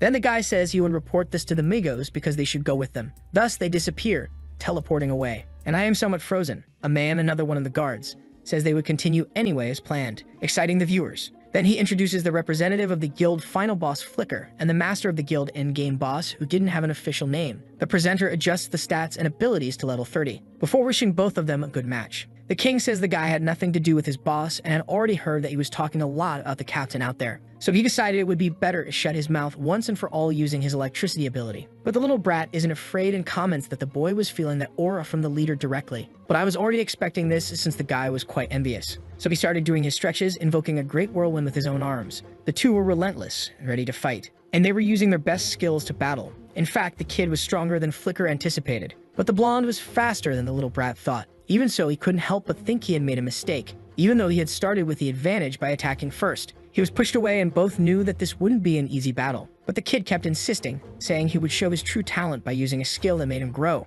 And he claimed that just like an attack leader, he would use his artificial strength. He told him to prepare for a hit that would come like a beyblade spinning in the area. Flicker didn't back down and mocked that strength, saying the boy was just some random kid who liked to copy others. He used his own aura to enhance his muscle strength and agility. He had electric currents running through his entire body, while saying that the old leader had strength in his mind as well. Then he used the Thunderstroke ability towards the boy, ready to stop him regardless of his speed or strength. The two were burning with intensity as they fought. However, someone intervened, telling them to stop the battle because there was an emergency. This completely cut the mood for both of them. The announcer said that both had been declared winners by the king. The little girl informed them of all this, saying that there was no need to choose an entire guild to protect him, but that the royal guard was calling both of them. The ball was still floating in the protagonist's hands, which meant he had managed to create the item he wanted, but he didn't know what that explosion was in this case. He left the library fascinated, and it was definitely something made with magic. It was then that someone entered the room to warn that something bad had happened. They had communicated with him through the stone with the rune to say that the unregistered monsters were attacking the palace at that moment, which took our boy completely by surprise. The three had found the king finished, and it seemed like it had been a while since that happened. Moreover, there was a magic circle under the throne, so the monsters must have been summoned from there. And the captain listened attentively, whispering his orders to the boys, while Squeakers watched the ball disappear from his hand. It seemed that was it. The item reacted with the magic and created a magic circle inside the palace. He had a bad feeling for a while, but he could never get to the root of the issue, because something always happened in between. He summoned the other 2 monsters he had with him, and Kola asked that he sent him to work alone, questioning what to do if the mages had already been activated, which surprised the 2 friends, who exchanged knowing glances. Before Squeakers kicked the bear's foot as usual, the guy warned that people would come after them because that was the magic circle he had kept, and if that happened, the protagonist shouldn't act like an idiot. In another location, a guy complained that he was always left out of the cool missions. But before he could finish complaining, he was surprised by a sword hitting his chest, dissolving to pixels again. He reappeared in the middle of nowhere along with Squeakers, and the two looked shocked. He hadn't even managed to finish his sentence before being changed. It seemed he would have to resort to the stone with the rune and would use it as soon as he could. He sighed indignantly at that. But this time he would take better care of Squeakers, asking him to open the status window, which showed everything he needed to know. His ability would be automatically analyzed and converted into combat power that could be seen by other users. He was analyzing that quick tutorial before commenting that it was all the same as the beta phase, which was a good sign. But the hedgehog was very nervous about the whole situation, drawing the protagonist's attention and asking why he couldn't use the ball he made. He had even forgotten about it because of the recent events and was going to check if it was working. Then it was delivered to the little one, who grabbed it very happily, shrinking in size as if it were a marble. It had great magic and physical attack power as well. And how could he lose if he kept playing with it? The little creature had an idea, waiting inside his doll. It was then that a noise caught our boy's attention, followed by a legion of monsters heading in his direction. He still couldn't see because of all the dust there. Suddenly, the rewards from the last mission appeared. He had received a piece of wood, a key, and a bottle. It was pretty cool, and it would be even cooler if he could enjoy it and hadn't been run over by those monsters. He didn't know what it was about, but he was already tired. He could barely get up when another herd of those passed by carrying huge tree trunks, and the protagonist shouts, asking what had happened and why they were so unbearable, and demanding to hand over any mission they had for them, who were not in the least bit interested in talking and just continued on their way. Dejin Gong was indignant, asking why the system had brought him to the middle of nowhere, if they weren't going to bother doing anything. Sometime later, he was sitting on a rock reflecting on his choices, and being trapped in Astron was definitely his biggest problem. Time passed slowly, and the boy just sank deeper into these thoughts about always having a way to solve things even when he was in the worst possible scenario. He was exhausted, and on the verge of a nervous breakdown because at that moment he was already laughing at nothing, waking up even the poor hedgehog who had already given up. He shouts for the system to stop playing with him and just hand over the mission already, calling it an idiot artificial intelligence. The guys gathered around the throne speculating that the monster must have been summoned in that magic circle, and they informed the protagonist about it, who asked them to inform the commander of the guard that he was the traitor while he would help get rid of the monsters there. And his subordinate says he understood, asking him to stay safe. Suddenly, one of the monsters breaks through the protective barrier that the sorceress had created, ready to finish everyone off. She warns that it was forbidden magic, so it wouldn't help to use the defensive magic she knew.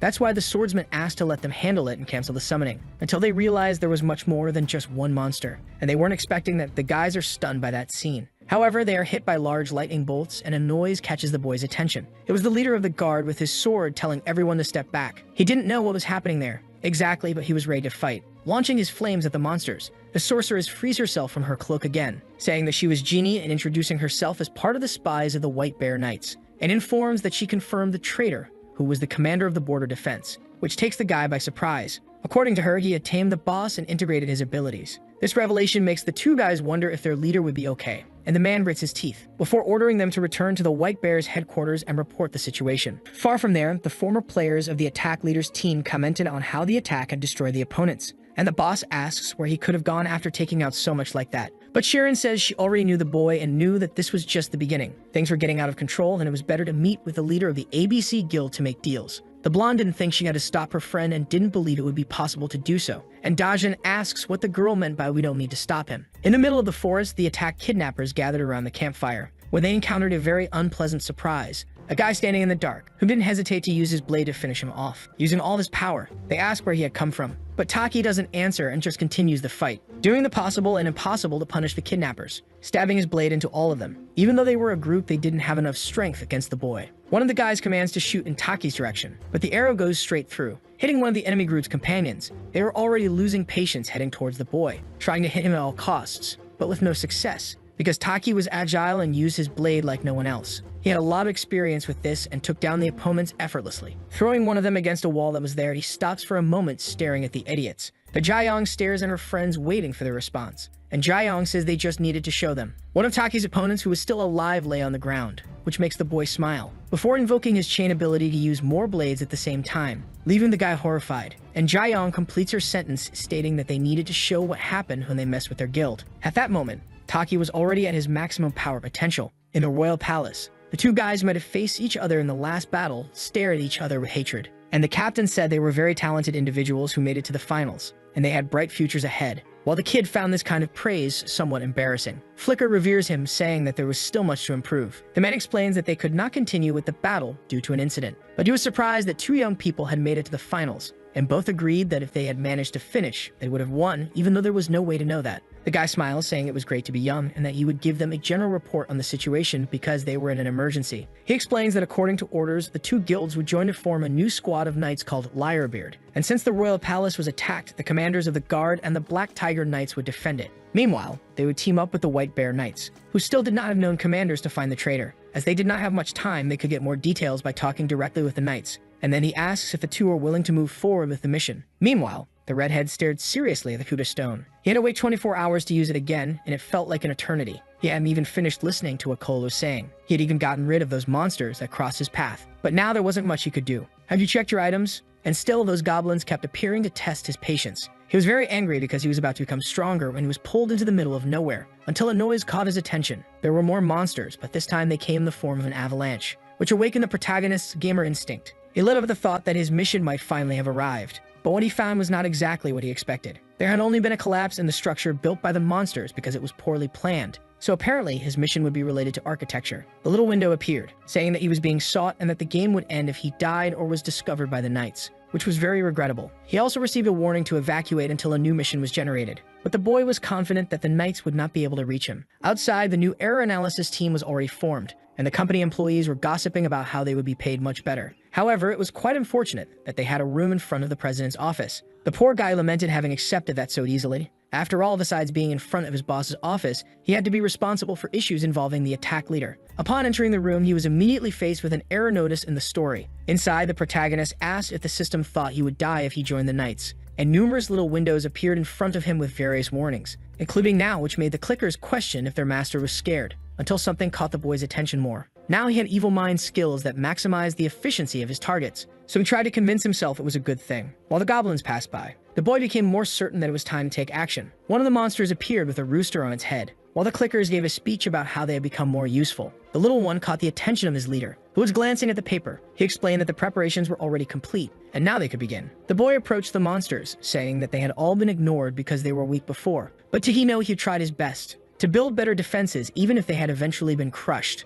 So, he would gift them with a great dungeon, which made the monsters celebrate, and the squeaker's eyes shine with admiration. But now was time to collect the materials he needed, which made the porcupine remember who his master was. In the middle of the forest, 3 adventurers faced a monster that looked like a mushroom. One of them commented that it didn't matter what their luck was, but their master had arrived at Signs. They definitely had a better group than they thought they had, and now they would become knights, and they should keep the pace and work hard until that happened. He didn't know why the kid had been so quiet lately. He even seemed to be really focused, until he sliced the mushroom in front of him. Using his skill to swing the sword well, it was very disgusting. The master ordered his subordinates to deal with that and then rest. One of the boys continues to focus on the fight, knowing that very bad things happen when the master gave his orders. He calls the attention of one of his knights and says the word territory. The boy is confused, and the leader explains that this was his territory because he started hunting the day before, so he should leave. As the boy doesn't move, the brat says he would teach him good manners within a game, but he is interrupted by a subordinate who already knew that the idiot was behind the complaints they had suffered in the game. And while the others deal with the master, the girl apologizes and asks him to understand that the boss was going through puberty. They left him completely crushed on the ground because they could not receive any more complaints or they would be banned. Dejin Gong observed all the material that the goblins managed to gather in 20 minutes, proud of himself, and the porcupine was also clapping for them. The boy urges them to build the house quickly before the effect wears off, which leaves the monsters indignant for having more work to do. But they would not disobey their new leader, and so they return to their activities, and the redhead tells them to hurry because they only have 30 minutes. He didn't understand why they kept trying to bother him since in the end, they always ended up doing what they wanted. He picks up the stone with a rune to try to resume from where he had stopped this time, summoning Kola and Arnold to talk. Kola says he can feel a strong magic coming from there, and the boy explains that was exactly why he summoned him. He needed to know more about it. Then the guy thinks for a second, saying that the magic came from a certain person. He didn't know what was wrong with his friend as he seemed to have a lot of difficulty speaking. He was stressed and wondered if he had been a victim of a curse, which would explain why he was relatively weak compared to the other bosses, until he remembers the bottle, the spiritual bottle he got from one of his chests. The redhead uses it on the bear, who screams when hit with that liquid. Surprising Daijin Gong, the rune stone falls from his friend's hand, shining a purple light while his leader tried to understand what was wrong. He might have used it incorrectly, until a small window informed him that the magic connecting the monster's soul and King Arthur's had disappeared due to the third childhood. So now it was the redhead's responsibility to fix this. The terrifying monster turned into a small gray frog bear that asked if the protagonist had no idea about anything, and questions if he thought he was irresponsible for not being able to cast an addition. His friend stared at him, not knowing what to say, and the redhead comments that he just wanted loyalty and honesty. Now the bear was furious for losing his body and strength, and that third person he mentioned before was the one who gave him all the power he had, as if he knew everything. That's why he couldn't even imagine what he had to do to gain that power, until Daejin Gong found the magic circle. That whole place made him furious. It was then that the protagonist realized that the one responsible for all of this was Cola, and now our boy was the target of the creature that was spreading forbidden magic throughout the kingdom. Yu Zhang was giving her all in the workout when she received a call from Yin Bai, one of the researchers from Astron. He informed her that there was recently a problem with the health of the attack leader and was contacting her because he had taken on the responsibility of being her legal guardian. The girl stops the treadmill in despair, asking what the problem was and if it had to do with what she was eating. The boy said he wasn't sure yet, but that it probably wasn't that. And the girl asks if he was sure he was okay because she couldn't wait much longer. The man explains that they were doing everything to form a special team dedicated to solving this issue, and they would inform her about it as soon as they could, asking her to keep that information confidential for now. Then the girl asks if the boy thought her friend would wake up, but all he says is that since it was the company's first time dealing with something like this, there wasn't much guarantee, and this makes Yu Zhang swallow hard, before saying she understood and that she could call at any time to give more information. She sits on the gym bench exhausted by the situation. She didn't even know what else to do and was already tearful. Inside the game, the team has an unexpected encounter. A huge monster emerges from absolute nothingness, with a short guy commanding it and asking how the creature in front of him had become cute again. He was the person the bear was talking about, and he didn't know how he had found him. At that moment, Daejin Gong was feeling like he was in a kindergarten simulator, and asks who that was. Of course, the guy responds against the question, wanting to know if he was the one who opened the magic circle. But the guy repeats, "I'm asking you, kid, who are you?" Only for the boy to question why he should answer. And the protagonist says that they all should pay attention when someone else was speaking. The boy lets go of his pet, telling it to shut up the noise, and play with his useless friends, making him advance towards the team. But the protagonist doesn't even flinch. In fact, he just gets even angrier, while Arnold heads towards the new beast, planting his axe into the ground full of hatred. He should give up on that because it was just a muscular beast, but it didn't know anything. Even so, he continued in the war, and hand-to-hand against that horned creature, throwing it far away. He slides on the ground while his master just observes. He wouldn't give up, nor would his opponent, who was coming towards him with eyes full of hatred. Arnold uses all his abilities to crush the monster's jaw, throwing it into the air again. He pulls his axe, which catches the attention of the child who was between them, and then he makes mincemeat of it, as if he did that every day. In the final boss guild meeting room, Yu Zhang informs that there were two problems that suddenly appeared. First, Tak wiped out 43 members of the ABC guild, and now the kingdom wanted them to work with the kid who stole the original name of their guild. And Shuren warns that there was one more thing. Someone had posted a screenshot of a chat with someone using a Tak leader as a nickname, and apparently that person left him on read, and a member who wasn't logged in sent a message to her too. There was a confusion going on in the comments section of the attack leader's videos, who was very worried about something else and was staring at the rune stone intently. It was bold enough to brainwash a specific target for a certain time, and he wondered why someone would program that stone as if it were a curse. Now Cola had lost its strength and reasoning, arguing that all this torture had broken him. But the child says that he was his most hardworking subordinate. The redhead explains that he was trying to fix that terrible habit of chattering, but it seemed that this had already been repaired, considering that there was a wound on the child's body. He was using his ability to suppress his opponent's energy while questioning if the boy was hit while trying to attack the kingdom. Even Squeakers had a different expression, and to the kid, all of this seemed familiar and scary at the same time. He asked what the problem would be if he had been hit in that case, but that wasn't enough for our boy, who says that first he would have to fix his bad manners by grabbing one of his potions and throwing it on the boy's wound. Squeakers realizes that the situation is getting ugly and takes off, while Daejin Gong says that since the boy in front of him liked to talk, it wouldn't be a problem to repeat 5 times what he wanted. However, something caught his attention. The wound kept bleeding. It wasn't healing. And the boy boasts, saying that he was a descendant of a great demon king, so he wouldn't be able to fix his body. Finally, a little window appears showing that his new mission was to heal the demon prince. He was shocked by the fact that that boy was the son of the demon king, and the bear questions if he hadn't mentioned that before because he thought it would be rude. Suddenly, the child coughs up a huge amount of juice, and his statues were just lowering. He falls to the ground, and a new window appears indicating that the protagonist only had 10 minutes to do what he needed. The porcupine approaches the little one before screaming. Squeakers warns that the fallen boy had a very high fever. The protagonist needed to think fast if he wanted to complete the mission. He smiles mischievously and tells them not to worry because he had a great idea. Focusing among his items, he grabs the piece of wood that could be used to revive the dead, and in his mind, that would be the same as healing someone. His attitude even makes the child tremble, because the guy had his scary face ready to spring into action. And the prince screams. The little window updates the request, explaining that if the child died, it would activate a curse, which makes the protagonist less excited. Meanwhile, the slime was humming around, greeting the caller, who questions where they should start in building that thing. But for the slime, the weight he had to carry was the least of his worries. And Caller comments that his brain must be as transparent as that goo's skin, explaining that since the attack leader assigned them that task, they needed to do an incredible job. The slime helps him climb the concrete mountain he was scaling, and the guy thanks him,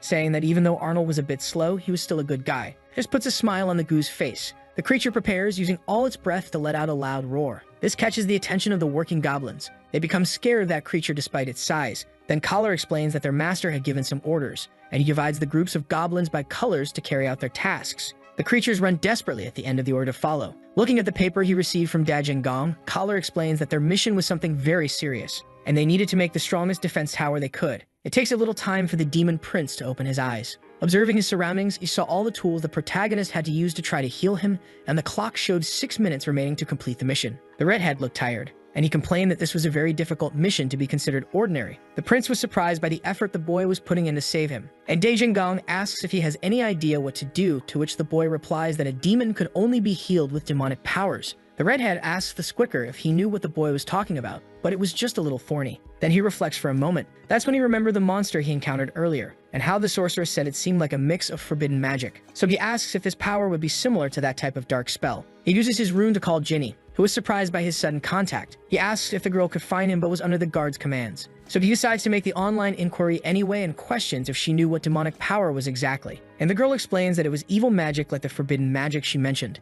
and her master asks if there was any way to use it. She is surprised by this question as she didn't think it would be possible unless he used the rune stone. He doesn't wait for her to say anything else, to just thanks her, disappearing with the stone in the air and leaving the girl embarrassed. The boy picks up the object he thought he wouldn't use anytime soon, and then invokes his powers to strengthen a specific target. He could use it when the target underwent brainwashing or was summoned. The little windows keep popping up as he tries to brainwash the boy in front of him to be able to use the magical stone's abilities. However, this fails as the prince had a very strong resistance to magic. Meanwhile, Kolo was busy coordinating the construction, being pulled by the strong slime. He tells his friend to stop, which leaves Arnold quite satisfied. And the bear mocks his face, saying that his brain must be almost atrophied considering his muscular form. He shouts for the goblins to gather nearby, and so they do. Again, he separates the group by colors, assigning each task to them. They accept like an army. They call for Arnold, but there is a surprise, finding a person who shouldn't be there. There were only 3 minutes left to complete the mission of saving the demon prince, who was still lying on the ground. The porcupine also seemed desperate since the room's stones weren't working, but the protagonist had already tried everything, except for one thing. He asked the boy to nod with his head so as not to strain too much. He shows his belt, saying that this item could recover status,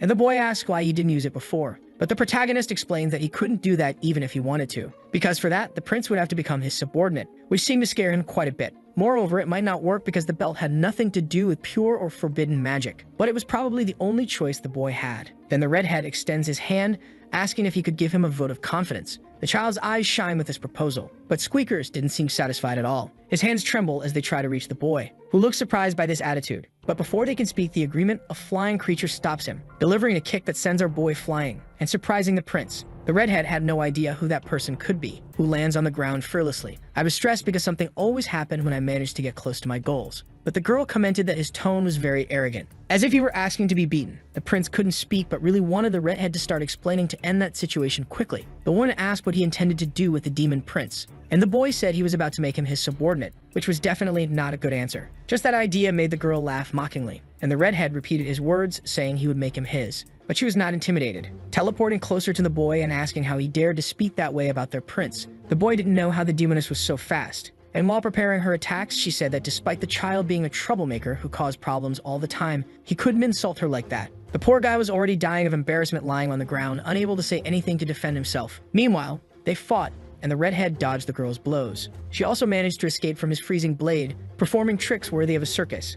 She moved with such grace that impressed the protagonist. Moreover, she seemed to have a lot of strength, and she tried to punch the boy, who managed to stop just her hand. And he commented that she definitely had a very cool fighting style, and asked if she tried to maintain that short hair aesthetic all the time, which left her speechless. In the middle of the construction, Cola asked how that demoness got to that place, but the slime said he didn't need to worry about their leader. Only the bear explained that she was not an ordinary demoness. She was a savage, who cut her hair with magic to focus solely on her fight. But Arnold didn't know what her hair could have to do with anything else. So he lifted one of the blocks, discovering a surprise. It was like a well, and the bear told them to cover that thing with stones to avoid future problems. Stopping the fight, Dajin Gong said that the girl in front of him was very loyal and a great fighter, but her master would probably die if they stayed there, and she should be concerned about that. His speech left the girl downcast, before she pulled her hand, asking why the human was trying to save a demon prince, since they should be enemies. She used a bit of her hair to try to recover her master's life, and also reminded the redhead that they invaded the kingdom where he lived, but he didn't care. He didn't care who the enemy was or what kingdom it was from. He was just doing that because he was also a man of style, which broke the mood a bit since the porcupine thought his friend had changed a little. The prince finally stood up,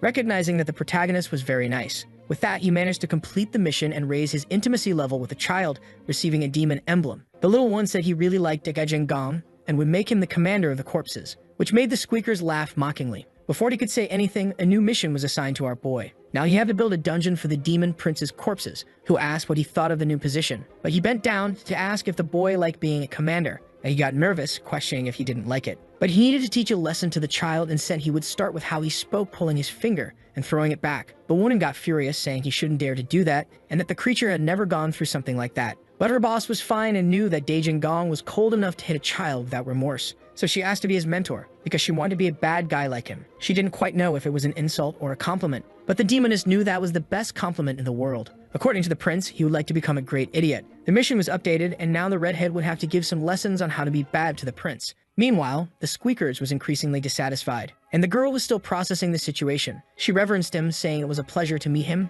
and inviting him to conquer the world together. Cola was already exhausted, feeling the weight of the work, but in reality he was just commanding, and Arnold found it amusing. He even wanted a deadline for when the work would be finished, and the bear explained that they would do their best to finish before the attack leader returned. He just didn't expect him to appear behind them. What scares the two creatures and makes the protagonist burst into laughter. He praises Cola for the good work they did in the meantime, and Squeakers also takes the opportunity to give his congratulations. He asks if anything unexpected happened, and the bear comments on the demoness that appeared there. She materializes next to them, asking if they were talking about her. Scaring him once again, Arnold laughs confidently, saying he had already warned that the master knew about this, and Gong explains that he had made those individuals his subordinates, although that wasn't exactly what the prince thought. He asks what that concrete block in the middle of the dungeon was. Arnold explains that they needed to block a pulse. This catches the protagonist's attention, and he asks him to move that thing. Meanwhile, in the kingdom, Flicker could no longer stand dealing with a brat, who acted as if he were indeed an important knight. Now he even had a cape, and no one on his team could stand him, to be honest. The commander says the cape looked good on him, but he needed to be quieter when on a mission, because the knights moved stealthily, and the kid says that for him, it would be a piece of cake. The guy was counting on the boy, and warns that there was no limit to how many people could join the team. However,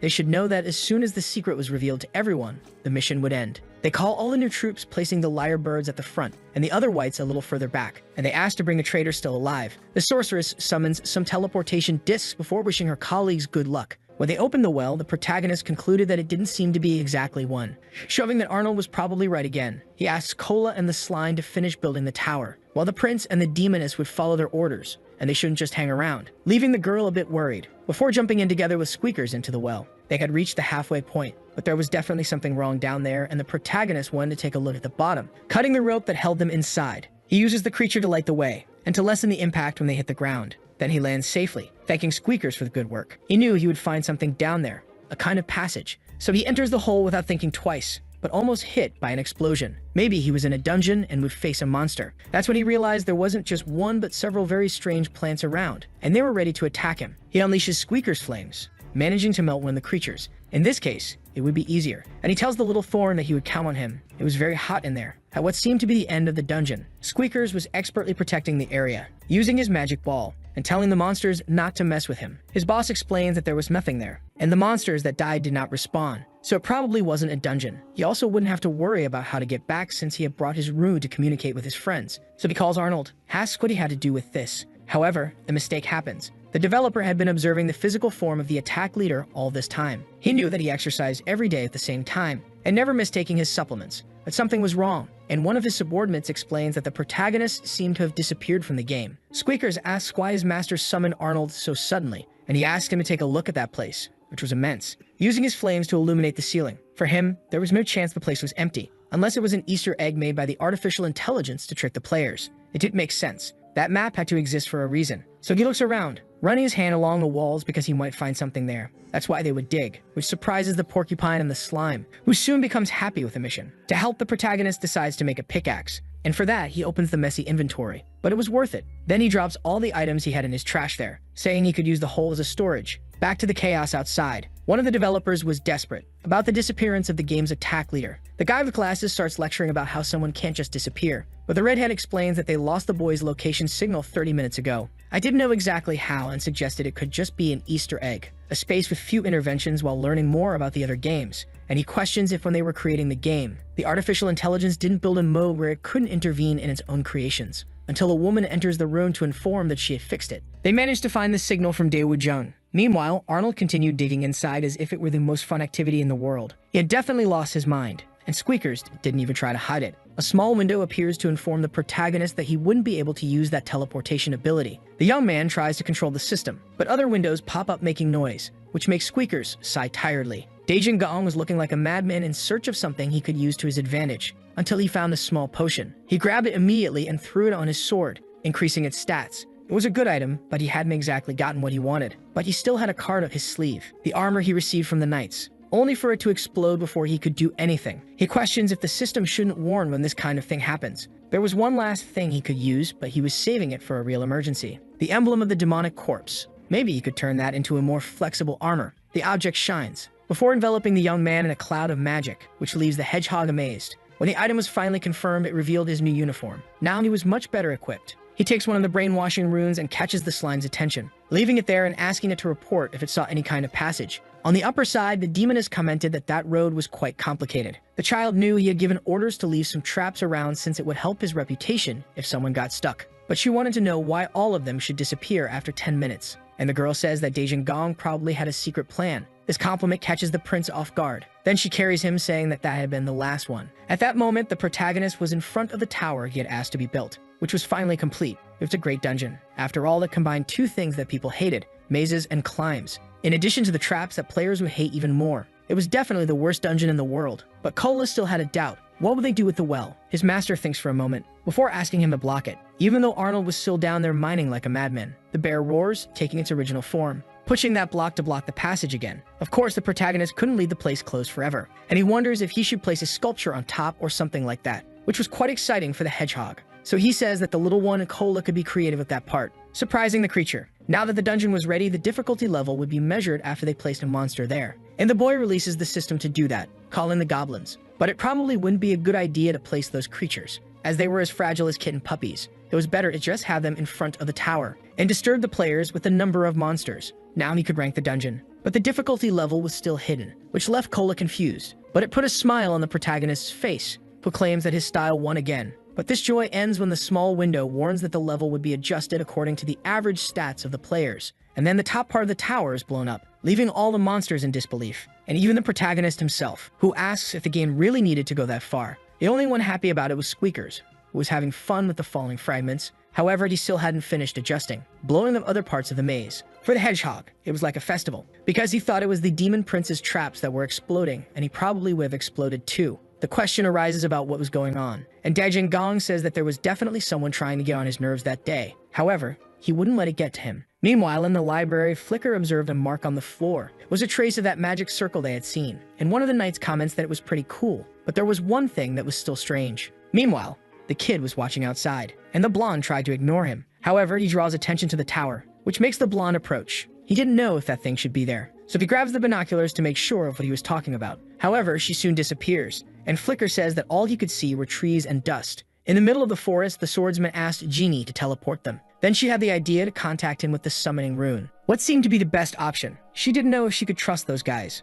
but still she called Daejin Gong, who said he was very busy but would summon her later when things were a bit better. And maybe it would be better to spend her time leveling up. Flicker was going through an artistic block, while Cola complained that he had been thinking about battle strategies since the master mentioned wanting revenge. But now he wanted them to make a sculpture on top of the well, and he felt deceived. But his colleague told him to shut up because the redhead could hear them. And Daejin Gong said he was tuned in, and that there was a time for everything, including revenge. And if they really wanted to do that, they had to manage to do simpler things first. The child caught his attention, questioning what they would do from then on. So the protagonist gave him the task of training the goblins to make long-range attacks, and that left the creatures scared. But the prince didn't know how to train those idiots, and his words made the protagonist smile, saying that if they weren't good at archery when he returned, he would turn that place into a mission zone, which worried the monsters, and made the prince more excited, because his new master was evil incarnate. He took one of his runes asking to practice while he was out, and the girl watched his steps closely. Daejin Gong asked to borrow her for a moment, Meanwhile, during their search in the forest, Yujong and Taki seemed focused.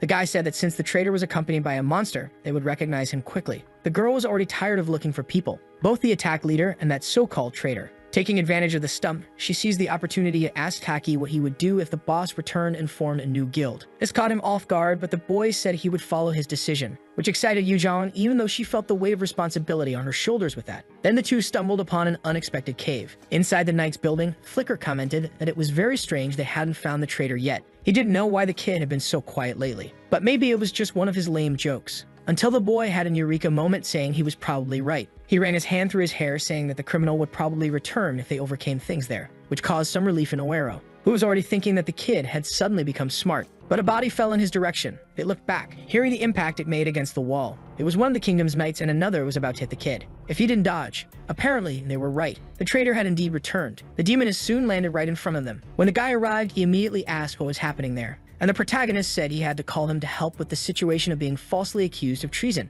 The commander said he had felt a very strange energy from the girl who was next to the protagonist, and he explained that he understood that the situation could be confusing. Still, he continued handing him the paper, and said that he probably had already taken part in the situation, that they had been deceived by the traitor. And the commander was surprised to see the king's seal on that letter. Finally, he spoke of the demoness who accompanied him, introducing her as a captive. Returning to the subject of the king, the boy said he was still alive, which meant that the descendants of the current king were not blood relatives of King Arthur. But the commander was skeptical because he didn't know how to be sure he could trust the redhead. So he explained that he could make King Arthur meet with him at that very moment if necessary and confirmed that he was referring to King Arthur. Meanwhile, Yujong noticed that Flicker had left the game out of nowhere, and Kate commented that the mission had also been cancelled, which made the girl think that the kid must have messed up the plans. That was her first mission inside Astron, so she was quite disappointed. Taki changed the subject, putting a hand on her shoulder to take advantage of the fact that they were alone there, and suggested that the two conquer that dungeon together because they didn't know what the reward would be, and the girl decided to follow her friend, until a little window appeared in front of her, stating that they would receive compensation as soon as they conquered the dungeon.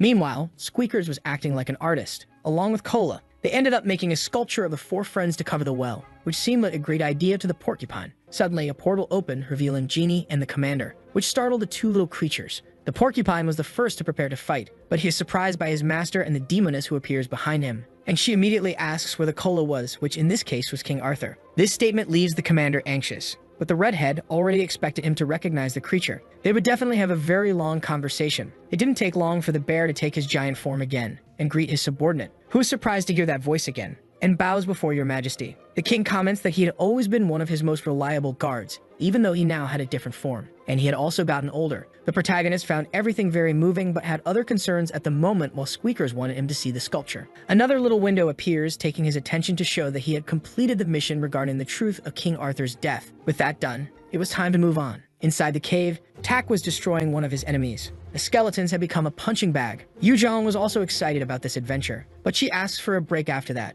The girl uses a fireball to put one of the monsters in its place, and comments that if the two were low-range attack fighters, it would be hell. Tak analyzed the monsters there, coming to the conclusion that they were all high-level. There was definitely a dungeon meant to be explored by entire teams, and the girl asks if she should call the other guild members who might be nearby, to which Tak replies that she should do as she wished. However, Dajiang was very far away, and Yujong believed that Flicker had been killed. That's when she realized she had logged in again. She clicks the little window and asks what happened to the friend who was in a deplorable situation, and he explains that he had been brutally defeated by insane and powerful monsters, and when they logged back into the game, the knights had also already gone to God. The girl asks if the guild's mission levels failed to adjust, but for the blonde, it was hard to explain that the opponents were stronger than they anticipated. Suddenly, here he is throwing her to the ground to protect her from a huge monster that she had no idea where it had come from. She needed more time to recover, so the guy tells her to hide for now, and Jung asks Taki to let him know if things get too heavy for him, as he fights against the hate-filled skeleton. On the other side of the screen, Flicker asks what was happening, and his leader explains that they were exploring a dungeon, but it was much harder than they thought, and she would send the location for him to help. Then she hangs up the call. That's when the girl notices an item that perhaps shouldn't be there, with a piece of paper. It was an error report about the attack leader. The girl picks up that stack of paper, curious. However, a little window warns that the item was blocked, and it disappears from her hand in a shower of pixels. Taki, who had just fought, asks what happened, and Yujong wonders if she should tell the truth, but she only says it was nothing, and asks about the skeleton. The guy insists that it only had very bad items, and decides to rest until Flicker shows up. Despite agreeing, Yujong couldn't help but wonder why the item disappeared from her hand. Outside the game, at the attack leader's house, the two could argue because she didn't receive the call, and the girl was visibly nervous about it. In the situation, her friend let her stay there for a while, asking if she didn't remember the old times they spent together. And Yujong was particularly nervous, especially because she did a lot to earn that money, and the people had also been very kind to her. But apparently, it was all a facade. And Jung says that people acted very strangely when they had something to hide. But she should calm down for now, and later they would join forces to give those people a beating. However, in the present, the boy was inside the game ready to fix things, which excites Kola and leaves the commander curious. The protagonist makes it clear that that bear was his subordinate, and asks if he would act accordingly. And just that possibility makes the knight tremble. But there wasn't much time, so Yujong continues, saying that her plan was quite simple. The humans should regroup and organize the troops to minimize the damage. And as soon as they did that, he and Kola would take care of the deceptive monsters that were in the kingdom. After explaining, the guy asks if there were any questions about the plan, which didn't seem to be the case. But if they didn't have it, I would like to know why they look so grumpy. And the sorceress makes the teleportation circles, ensuring that she would contact her master as soon as they finished tidying things up, which was great. She disappears, leaving the glue and the demoness together with the redhead. But now it was time for the girl to do something. Outside, the engineers had analyzed that the game's story had become all jumbled after they resumed the signal from the attack leader. And the guy couldn't believe that the Demon King had already appeared, as that was supposed to happen in the next chapter. But he wasn't even the Demon King because of his age. In any case, it became clear to the developers that the actions of the attack leader directly impacted the story, and perhaps the artificial intelligence was using this to its advantage. If her hypothesis was correct, the problem with the attack leader could be easily resolved. Inside, the Demon Prince had the same angry look as always, commanding his new army to shoot various arrows that hit species of purple knights. In reality, they were just hallucinations created with the Demon Prince's abilities, who seemed super excited about that activity. When he went to take a look, Dejin Gong also thought things were going well, and even the little one seemed to be a great evil guy, which didn't make Squeakers very comfortable. Even so, his boss praised the little one, saying he wanted to teach him more things, which was a shame. But for the boy, that meant there was nothing more to learn. Only that wasn't quite true. Despite still having much to discover, he needed to go home, which reminded the child that if he delayed any longer, his father would start looking for him. And the protagonist hurried him, asking if he knew how to get back. Then the child wondered if it might be possible to teleport, which meant he didn't know how to return. So Dejin Gong pulled the demoness, stating it would be very bad if she weren't there. Inside the well, the teen wondered how that place had become so large, and the protagonist questioned if that was what happened when he did what he liked. The child noticed a noise, but Dejin Gong asked him not to worry. Now it was time to spring into action. The demoness made a small mark on the ground, and asked if she could also get a magic stone, to which the redhead replied that she could pay him with her work in the future. Meanwhile, the prince said goodbye, asking her to visit him whenever she got bored, and he planned to talk to Squeakers too, but he ended up disappearing before he could finish his sentence, leaving the porcupine confused. Now our boy had completed his 2 missions. Squeakers could no longer stand the noise from the notification pop-ups, showing everything the protagonist had achieved as a reward. However, they changed color, dissolving in the air like dust, until a new notification appeared in front of him, saying that a new story had been created because the boy had completed his missions as an NPC, and the program would undergo an update. At this point, it was becoming obvious what was happening in that game. Even that notification seemed more like a warning that they wouldn't kill you as long as you kept doing what we said. Then Dejin Gong asked what the porcupine thought about that, but the little one knew it was pointless. He was very clever. Another window allowed the boy to choose when the new story would start at any moment, so he was already preparing for that. And even Squeakers wasn't surprised. The two exited the cave, and the protagonist asked what else they had to do. But he still hadn't seen the statue that the glue and the porcupine had made,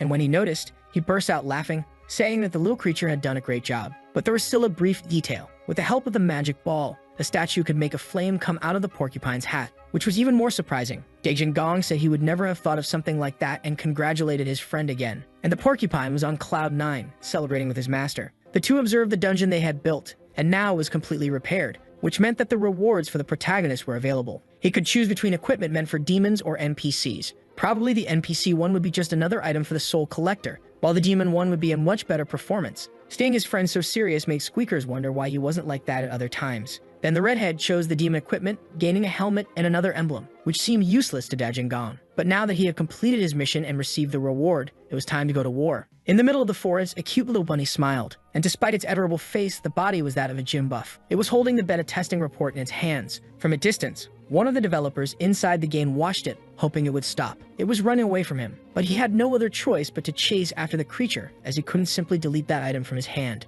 Before entering, one of his subordinates warned him that this report was causing many problems within the game. It was provoking him, as he himself had said that creating an item was easy, but deleting one was not. And now he only had one thing to do to resolve it. He would have to enter the game and retrieve it. And that was exactly what he was doing, even though he wasn't having much success. While chasing the muscular figure, he wondered what the artificial intelligence was thinking when it created that creature. It was then that he noticed movement that seemed to be users, hiding behind the bushes. In the kingdom of King Arthur, the palace was covered in ice, and one of the knights struggled to stand, while the protagonist asked where the others were, which confused the fighter, who held his opponent's sword, breaking it in half while asking about King Arthur's family that came with the knight. Before he could finish him off, the squire asked him to wait and explain that the commander had sent him to meet the redhead, who pinned the boy against one of the ice pillars. It was then he realized that the commander had been by the protagonist's side all along, calling both of them damned traitors. But he didn't know what the boy was talking about, and he released him, saying that this way it seemed like he was the villain of the story. This friendly conversation was interrupted when they were called using the rune stone. It was Ginny,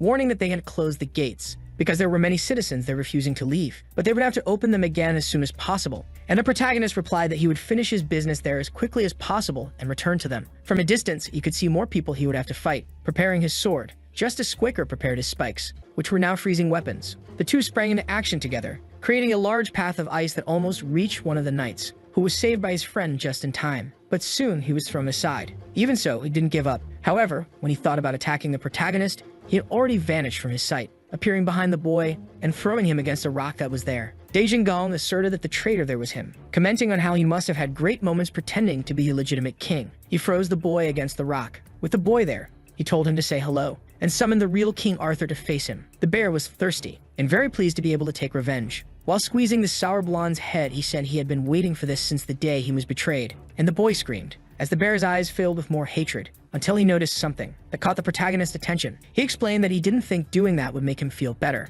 and released the boy. He just wanted the misunderstandings to be resolved, saying that the blonde was still very weak. It was then that a blade pierced his chest. Controlled by the boy they thought was harmless, the protagonist was shocked, and the bear screamed, while the blonde rose with shining eyes filled with fear, claiming that this was how things were meant to happen, and freeing himself from the ice prison. He began a speech asserting that he was still somewhat unstable, since he had possessed that body for a short time, but it was still a form superior to the humans in front of him. Dejin Gong had already imagined that this would happen and whispered to his hedgehog friend, who acted surprised at the master's words. But the redhead reinforced that he didn't need to be afraid because he could count on him if he needed to. Then the creature jumped away, while Dejin Gong prepared to punch that idiot in front of him, slamming him to the ground and causing a huge explosion. He told the blonde to get up because there wasn't much time, and so he did, saying that the protagonist was responsible for ruining his little party, and he should have guessed that King Arthur wouldn't have the courage to do something like that. The redhead was already stressed because neither he nor Squaker could stay still, and punched the boy again. However, he used his fire powers to cause even more burning, and asked if he had any last words he would like to say, which made the blonde arrogantly comment on what Dejin Gong was. The monster prepared to counterattack, wanting to test how much longer he would sustain that rotten attitude.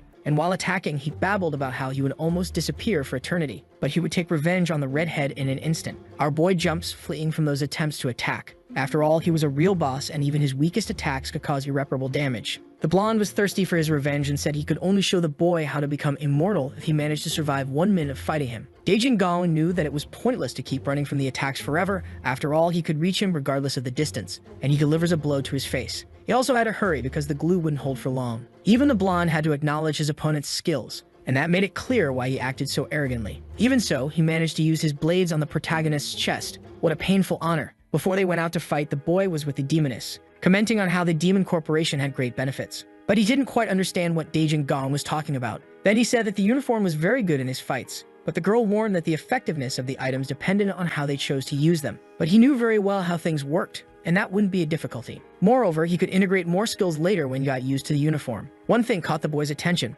The stats of the outfit were random, which meant that when he defined how you would use the uniform, the stats would also change. And that was something Dejin Gong would only discover when he needed to use it. And now was the perfect moment for that. Even being hit, he smiled, asking who his opponent was calling arrogant. And using his powers of fire and ice in his hands, he crushes the boy's head, who still doesn't let go of him. Dejin Gong warns that this is going to hurt a lot, while Blonde screamed. There was no way to keep holding his opponent. Thanks to the uniform, he had absorbed 75% of the enemy's attack. He couldn't help but acknowledge that he was a great boss, because even a quarter of the damage could hurt a lot. With the boy fallen on the ground, a chest appears above him. Everything was going as planned. And then our boy takes his reward, and asks Squeaker to do what he had asked him to do earlier, leaving him shocked. The little one takes something out of the hat, a hammer, while saying goodbye to his great friend Glue, about to hit him. However, he is stopped by his master, who comments that he already seemed to have gone with God, which is a relief in a way. The two stand side by side. Now Dejin Gong would have to deal with King Arthur, but it was just a joke, and he quickly grabs his resurrection sticks to do what he had to do. the magic begins to act on the body of the former opponent, shining in that tree as if he were part of nature. It doesn't take long for Arthur's body to form there. He had a much younger appearance than he imagined,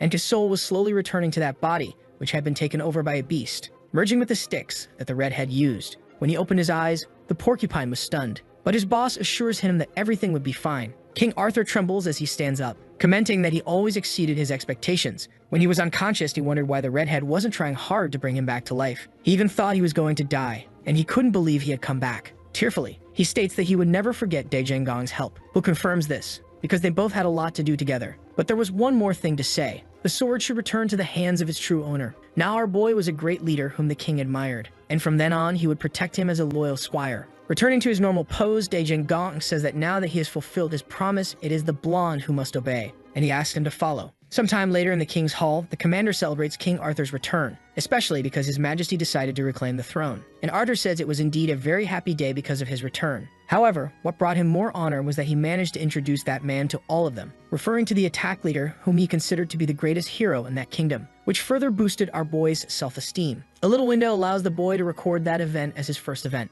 As the others present there couldn't see the same things, they always thought he was going crazy. But our boy begins to record the first page of history with the phrase "if the king had appeared," and the system warns that the story could not be changed later. Returning to the events, the commander praised the attack leader for preventing a crisis within the kingdom and officially declares him the greatest hero in history. But he had other things to do and wanted to finish that ceremony quickly, something the king releases without problems, making him even more convinced. So the commander gives the order to reopen the gates and return to normalcy. Then the people resume their activities. The redhead asks what he would do now, and the commander explains that it was part of a divine prophecy that had been kept secret for some time. It would take him to a place known as the Dormitory of Legends. Meanwhile, Flicker was analyzing a map. He was looking for the dungeon that Tak and Young had found. His travel companion, however, was complaining because he had said he wasn't interested in going out with him. But Flicker says the boy should be grateful because he wouldn't gain anything just completing guild missions after all. He had been taken down by a monster in just one attack. And the kid retorts that he was also defeated by a demoness, which stresses the blonde. But something else catches the boy's attention, who was questioning whether what he was seeing was real.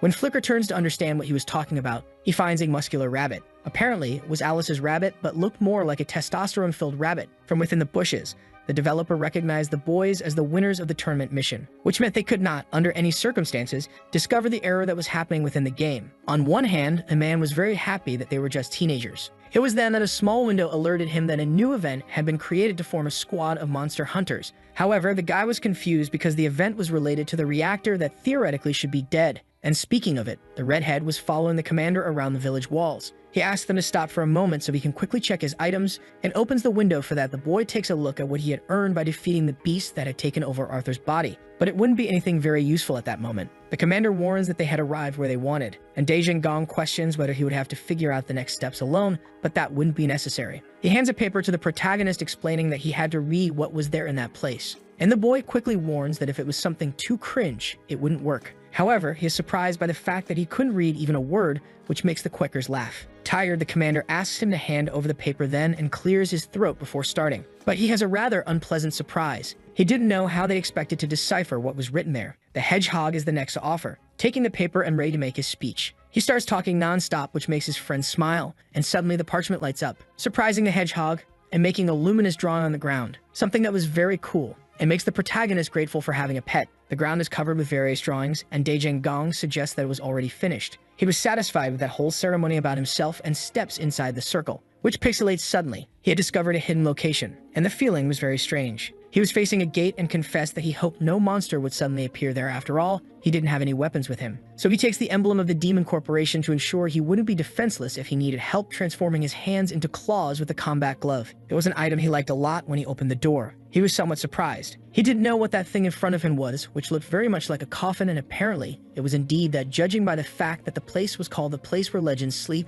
it might have been the most literal sense of the thing. And there must have been something related to the tomb of this particular legend. And he suggests to the Squeakers that they should open that coffin in front of him even though it seemed a bit wrong. However, a big explosion caught the little one off guard. The buff rabbit continues in his escape, being chased by the kid, but still doesn't stop. The boy was already tired, and seeing that pathetic scene, Flicker wonders if he shouldn't have gone alone. The child prepares to strike the creature, but the shot backfires, and he hits another creature, which soon screams. It was a mandrake, and the blonde tells him to run, while the creature lights up as if it had been roasted but remains intact, which surprises the blonde. Apparently, electric attacks didn't work on plants like that, and the kid says he will take care of things. But the boy says it would be better for them to run from afar. The rabbit seems satisfied to have managed to escape, and perhaps the best alternative was to create a mandrake farm to keep their papers safe. In the newly unlocked location, the redhead was still somewhat shocked, but he would move forward to open that coffin. His companion is shocked by the fact that he is breaking the stone. But since he had no weapon, he could only think about that this kick revealed a knight already mummified. He was definitely super safe inside there, and Daejang Gong seemed like a psychopath saying that creature would make a great servant. Back in the dungeon,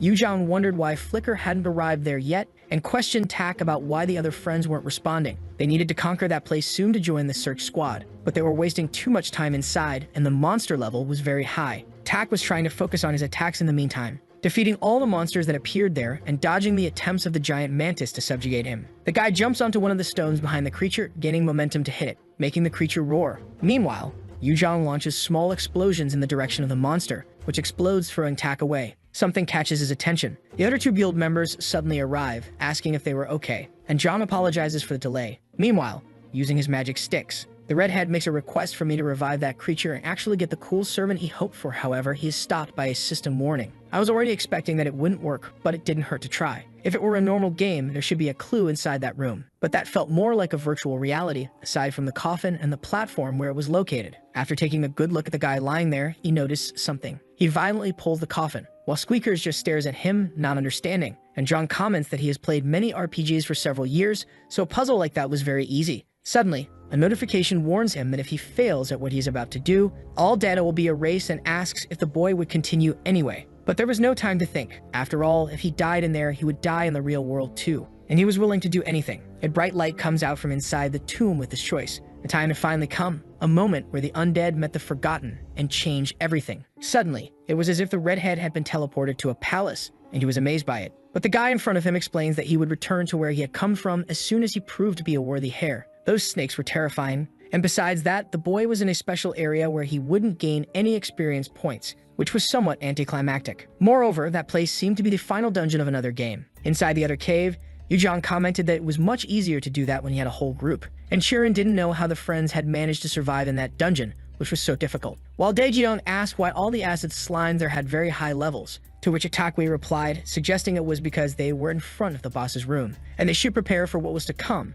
as this was just a sign that the boss there wouldn't be easy. The blonde was whining, saying they should wait for Flicker. But the two vice leaders were already decided. A window alerts them that they had entered the final stage of that location, and the boss had just appeared, asking who had interrupted his training. Itakwe tells her friends to get ready, and they all envelop their powers one by one, before advancing on Arnold, who was already angry about that situation. The monster swings his axe with force, scaring Itakwe, who wasn't used to bosses that used strength as their main form of attack. But if that was the case, they needed to defeat him using speed to their advantage. So he hurried, jumping at the creature with his weapons in hand, ready to catch it from behind, when Arnold turned to fight him, throwing the boy to the ground quickly. That was not a good sign, and Yuzhang was starting to get a little desperate, using her fire powers against him. However, the slime had its muscles in its favor, and used its chest as a shield. Apparently, it wasn't just muscular, and managed to dodge Dagyong's attack attempt, throwing her to the ground just like he did with his friend a few minutes ago. The leader was terrified, asking how they would defeat that giant thing. Meanwhile, the redhead was still trying to process the fact that it was the same dungeon in another game. Inclusive,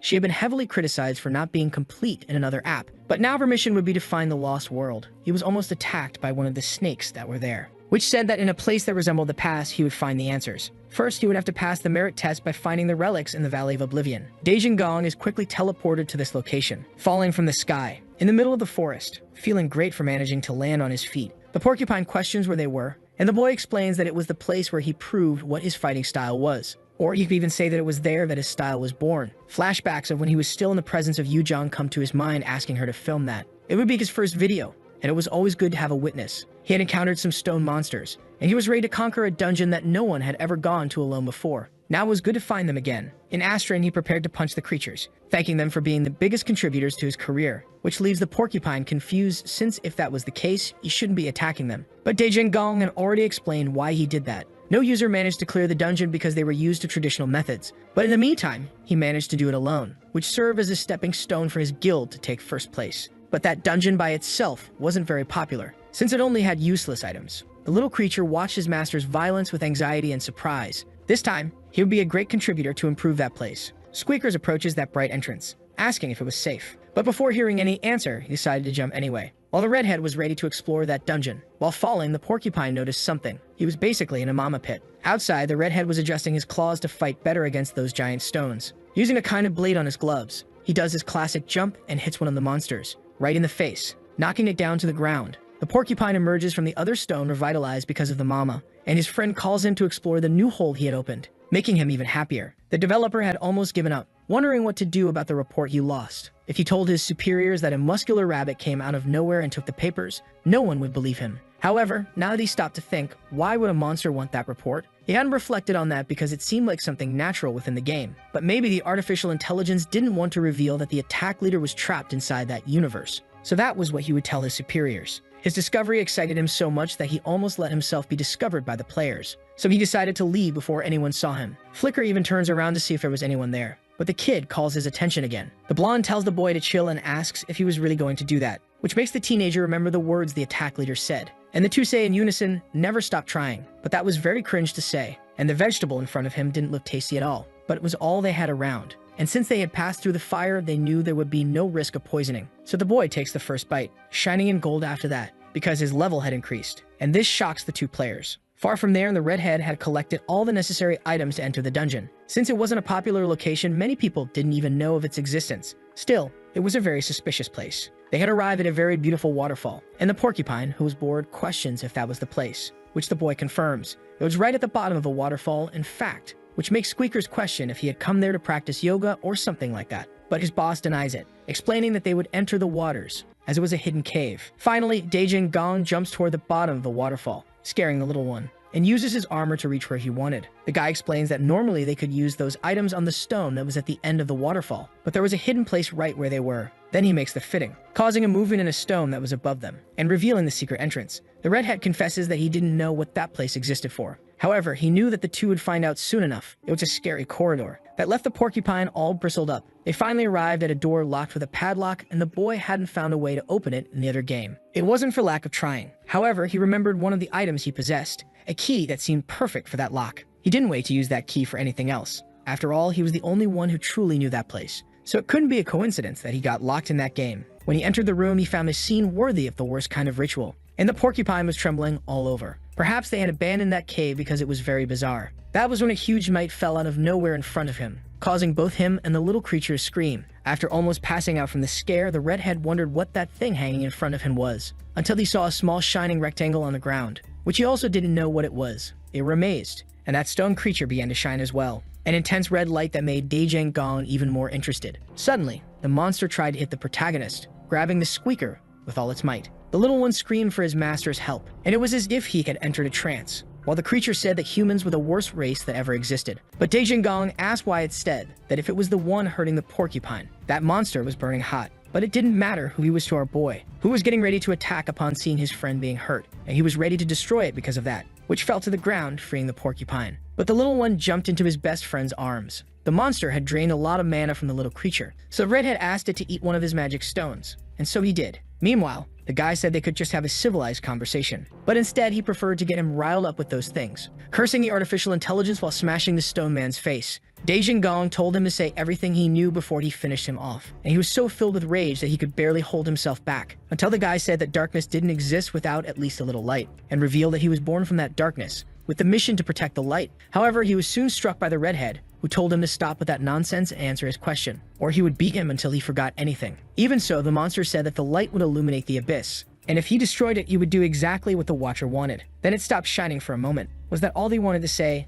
Daejin Gong questioned. He didn't know exactly what the message was, but it seemed he had to protect the light. But he knew he would have the answer as soon as he did what he needed to do, which was to destroy the monster. That disintegrated slowly into red pixels. However, the yellow rectangle remained there, and a voice said, "A man who sought memories. I can see that you solved the mystery in the Valley of Oblivion. So welcome to the place where only memory exists, and I will show you a part of it." Some flashes passed before his eyes of the waterfall they entered, and a girl in ragged clothes was running, telling someone that they didn't know anything, and she carried a kind of coin with her. A legion of men followed her with torches, saying that she was a witch and was protecting the monster again. They didn't care what would happen to her, but she had to return that coin. The girl's eyes shone in bright green, and she screamed that what she had in her hand didn't belong to them, and they were just pretending to be good citizens. But they did all kinds of disgusting things, and that's why humans were abominable creatures. Seeing that, Daejin Gong could only conclude that this belief seemed quite dangerous. but seeing what happened, that must have been the place the woman used to sacrifice items for the sake of the monsters, or the place that created the monsters. But in that case, where did the relics fit into the story? They had sent the boy there to find those relics and even showed someone who ran away with them, but they were definitely not there. And the voice explained that from that moment on, a piece of memory would guide Daejin-gong's paths, and the wall with the pentagram slowly opened, with the guidance that you should follow the places within that stone. But there was something inside, something they didn't quite know what it was. But it was very similar to a certain rabbit. Our boy poured a bit of the potion on his face to help the words come out more easily, without any delicacy at all. And the rabbit explains that God said someone would arrive there and he should leave the item in their hand on the door before that. The redhead didn't know exactly what he was talking about, and the rabbit reveals that he wasn't very informed either, but it was in his pocket. So he outsources the job to the hedgehog to deal with the rabbit and get whatever he had hidden, making the little one feel useful and handing the papers to him. His friend thanks him, and Daejin-gong is surprised that it's an error report about himself. When the rabbit tries to say something, he gets slapped by the hedgehog who tells him to be quiet. Apparently the game had frozen for everyone except him during the beta tests, so the artificial intelligence did the automatic update. And apparently neither the intelligence researchers nor the developers managed to solve this problem. Outside, the boss couldn't believe that nonsense. He was angry because his subordinate managed to lose the report inside the game. The boy apologizes, but there was still one more thing to say. And the guy questions it also had to do with the attack leader, which unfortunately was the case. Recently, many people had posted about how they encountered this leader on the site, which didn't seem to be a problem. But the guy continues saying that the operations team had deleted those posts from the site. But there was a problem with other online communities. The fact that they deleted the posts made the boss even more stressed, and he orders them to restore those publications immediately. Besides asking to contact the press about having already contacted the legal guardian of the leader, he should send a very direct message to the marketing team. Quote, the attack leader that everyone thought had disappeared and was enjoying his stay in Astron alone. The boy is shocked by this request as he thought it was a bit excessive. But for the boss, everything was fine after all. The boy knew all the risks before entering there, and they had already taken all necessary measures regarding his health. The only thing they hadn't done yet was to express dissatisfaction to the communication channels. However, the developer argues that if the fact that Daejin-gong is not the player who is actually playing leaks, but he can't finish because his boss argues that to be a fact he had to be sure that the boy would never leave the game voluntarily because he couldn't, and that the only fact that interested him is that Daejin-gong was alive and still an Asura player and was even getting healthier. They might have even saved an orphan who was passionate about games, even so the boy insists that maybe they should worry about the boy's legal guardian. And his boss asks if he was referring to the person who had no blood relation to Daejin-gong and who was also an orphan. He was getting tired of having to explain himself with these things, and that's why he sent the boy to find Yujong before anyone else. So what would be the problem? If they told the media that he was the person who was playing? Inside the game, Kulo was still resting. The commander of the knights couldn't believe he had been deceived by that monster. And even if it wasn't direct orders from the emperor, it would be better to take care of him now to avoid problems in the future. So he draws his sword, ready to attack him and wishing he would burn in hell. However, something surprises him. A purple cloud surrounds him. He had explained to the king that the bear's body had disappeared, right after turning to ashes, that left the gold extremely nervous. And the knight suggests sending a search team for his body if it would calm him down. However, if they did, that they would start asking too many questions. So he asked to summon only a small group so that things would remain secret, just as a precaution. And his subordinate affirms that they would do that. Before leaving, he had one more thing to say with all due respect. He wanted to leave the commander position to focus on this search, which takes his boss a bit by surprise. However, before he could argue, the boy explains that he had little time there and wanted to leave a mark on that world before it was too late. But the boy doesn't understand what those words meant. So he explains that he had little time left to live. The boy didn't know exactly why he was saying that, so he asks what happened with his exit. And the ex-commander explains that he was moved the first time they met. And after hearing that the boy was still alive, he had received a divine message about how his time there was running out, and his life thread was only diminishing. Now he felt useless. And his words left the king astonished. In the middle of the forest, the redhead was still reading that report, amazed by the fact that they had not managed to solve this problem for some reason, and dismissing it as it was probably just protocol. It was then that he discovered that because of that report, he had managed to find the developer inside Arnold's dungeon. His death and the fact that the traces of his battle inside there had not disappeared. They were all errors within the game. Just for that, he met with the developer and the researchers could not interfere in the game, which meant that they did nothing but create the artificial intelligence. In other words, neither he nor the company knew why he was trapped there, and if his body was indeed becoming healthier. It meant that he could not simply log out because the artificial intelligence chose him, which meant that his true mission was to complete that game. The rabbit could not believe the arrogance of the person in front of him, who boasted of being the perfect main character for Astron. The hedgehog had even hoped that the master would come to his senses, but clearly, that was not going to happen. If Daejin-gong's body was fine, perhaps he did not want to leave the game. But the only creature that could know would be that rabbit lying on the ground. So he asked again if the creature really knew nothing, which he confirms. But even giving a vote of confidence to the buff rabbit, Daejin Gong says that if he was lying, something very bad would happen, and uses his brainwashing rune to dominate the creature, which ends up all burned and very obedient. He begins his interrogation wanting to know if it was a monster or an NPC, and for better or worse, it was a monster. The protagonist questions what his mission was, and the rabbit says he needed to retain an item that could not be deleted. Just to be sure, the redhead asks what item that was. Then the rabbit shows him a small ball, saying he did not know exactly what that was. Continuing, the human wanted to know why he needed to bring that item there. For what? The creature replies that it was just following orders and only knew it had been sealed by a curse. These words catch our boy's attention. However, the little window appears explaining that the effects of the brainwashing had already worn off due to time. The rabbit gets up wanting to know what he had said in the meantime, but the redhead was too disappointed to respond. However, he was somewhat satisfied with the results of his interrogation. After all, it seemed that this had indeed been planned by an artificial intelligence, and he would not let something he did not even think could defeat him. While he was walking, the creature that was still frozen on the ground asked him to stop, but the boy asked why he should do that. Only the rabbit did not really know. All he had to say was that he could not do that, and then he clung to that containment ice, trying to break it at all costs, repeating that he could not do that. The boy stared in amazement until a giant explosion happened, and the beast rose, asking him to listen to what it was saying. The buff rabbit was desperate to be heard, throwing everything into the air, and our boy wondered if that was a max-level rabbit because of its abilities. Making the monster scream that it had warned him, it was preparing to fight, while asking why the creature had gone crazy all of a sudden, and he responded with another question. He did not know why he was not listening to what he was saying, but according to Daejin Gong, he was the one who should listen first. There was so much combat power that it did not take long for another explosion to happen, and they were super furious. But the big rabbit did not back down, surprising the protagonist who had combined two very strong abilities. His level was 105 at that moment, which was hard to combat, and even the hedgehog offered to help. But his master said it was all right and that it had been a while since he fought against such a strong monster, so it would not be fair to use help, and if it was a monster, surely it would have a weakness. That's why he took his best sword. While fighting, he thought that there was no monster as strong in the other game. At that moment, flames were coming from his battle tools. Perhaps they had even updated the codes since the last time he played. The rabbit did not really know what the boy intended with that, but he needed him to do everything that was ordered and exactly as it was ordered, because deep down he was weak. The virus awakened something in our boy, who commented on how arrogant that monster was. But he insisted that the human just did not know the incredible powers of God. Daejin Gong retorts that perhaps the creature had more courage than he did. But the games did not depend solely on the level of its participants. This leaves the rabbit more convinced that the boy in front of him was as arrogant as the rumors said. But this was not a matter of arrogance, and he uses his fire aura to attack the opponent. It passes by his arm when he tried to strike him. For the redhead, this was purely a matter of confidence. After making rabbit skewers, Daejin Gong questions if he had warned him that all monsters had a weak point,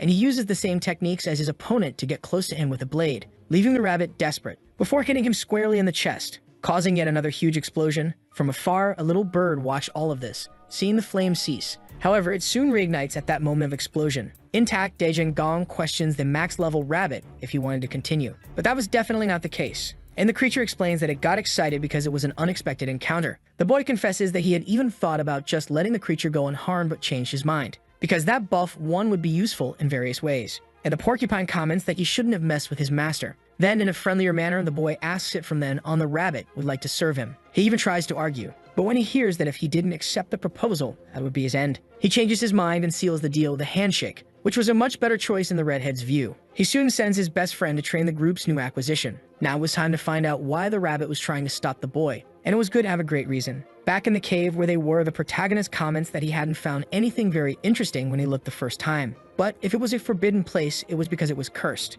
And you would know more after purifying the space, with the help of his best potion. He was surprised because he thought he had managed to do this on the first try. But it was just a false alarm. So he questioned the rabbit what the curse was and how he could break it. And the poor thing explains that he didn't know, and only had knowledge of the relationship with the most evil monster of all. Daejin Gong was getting new information every time he asked something to the rabbit, which made him question if he could really trust him. He approaches the creature, making it even more nervous, and he acknowledges that it might have been a mistake to have integrated him into the group. He had used a great potion to break the spells, and even so, it didn't work, which might indicate that it was a very high-level curse. Everything seemed very strange, and the rabbit just wanted to get out of there. Meanwhile, his new master analyzed the area afflicted by a curse, terrible monsters, and magical spells. It was as if he remembered the item that the rabbit was carrying. If he hadn't been there, he probably wouldn't even remember it. Soon he grabs the little ball. It might be the key to solving the whole mystery. Then he throws it on the ground with all his might, calling forth the most violent monster they had around, which lights up his eyes just thinking about facing a beast of that size. However, a window warns him that he had not met the requirements to summon the monster,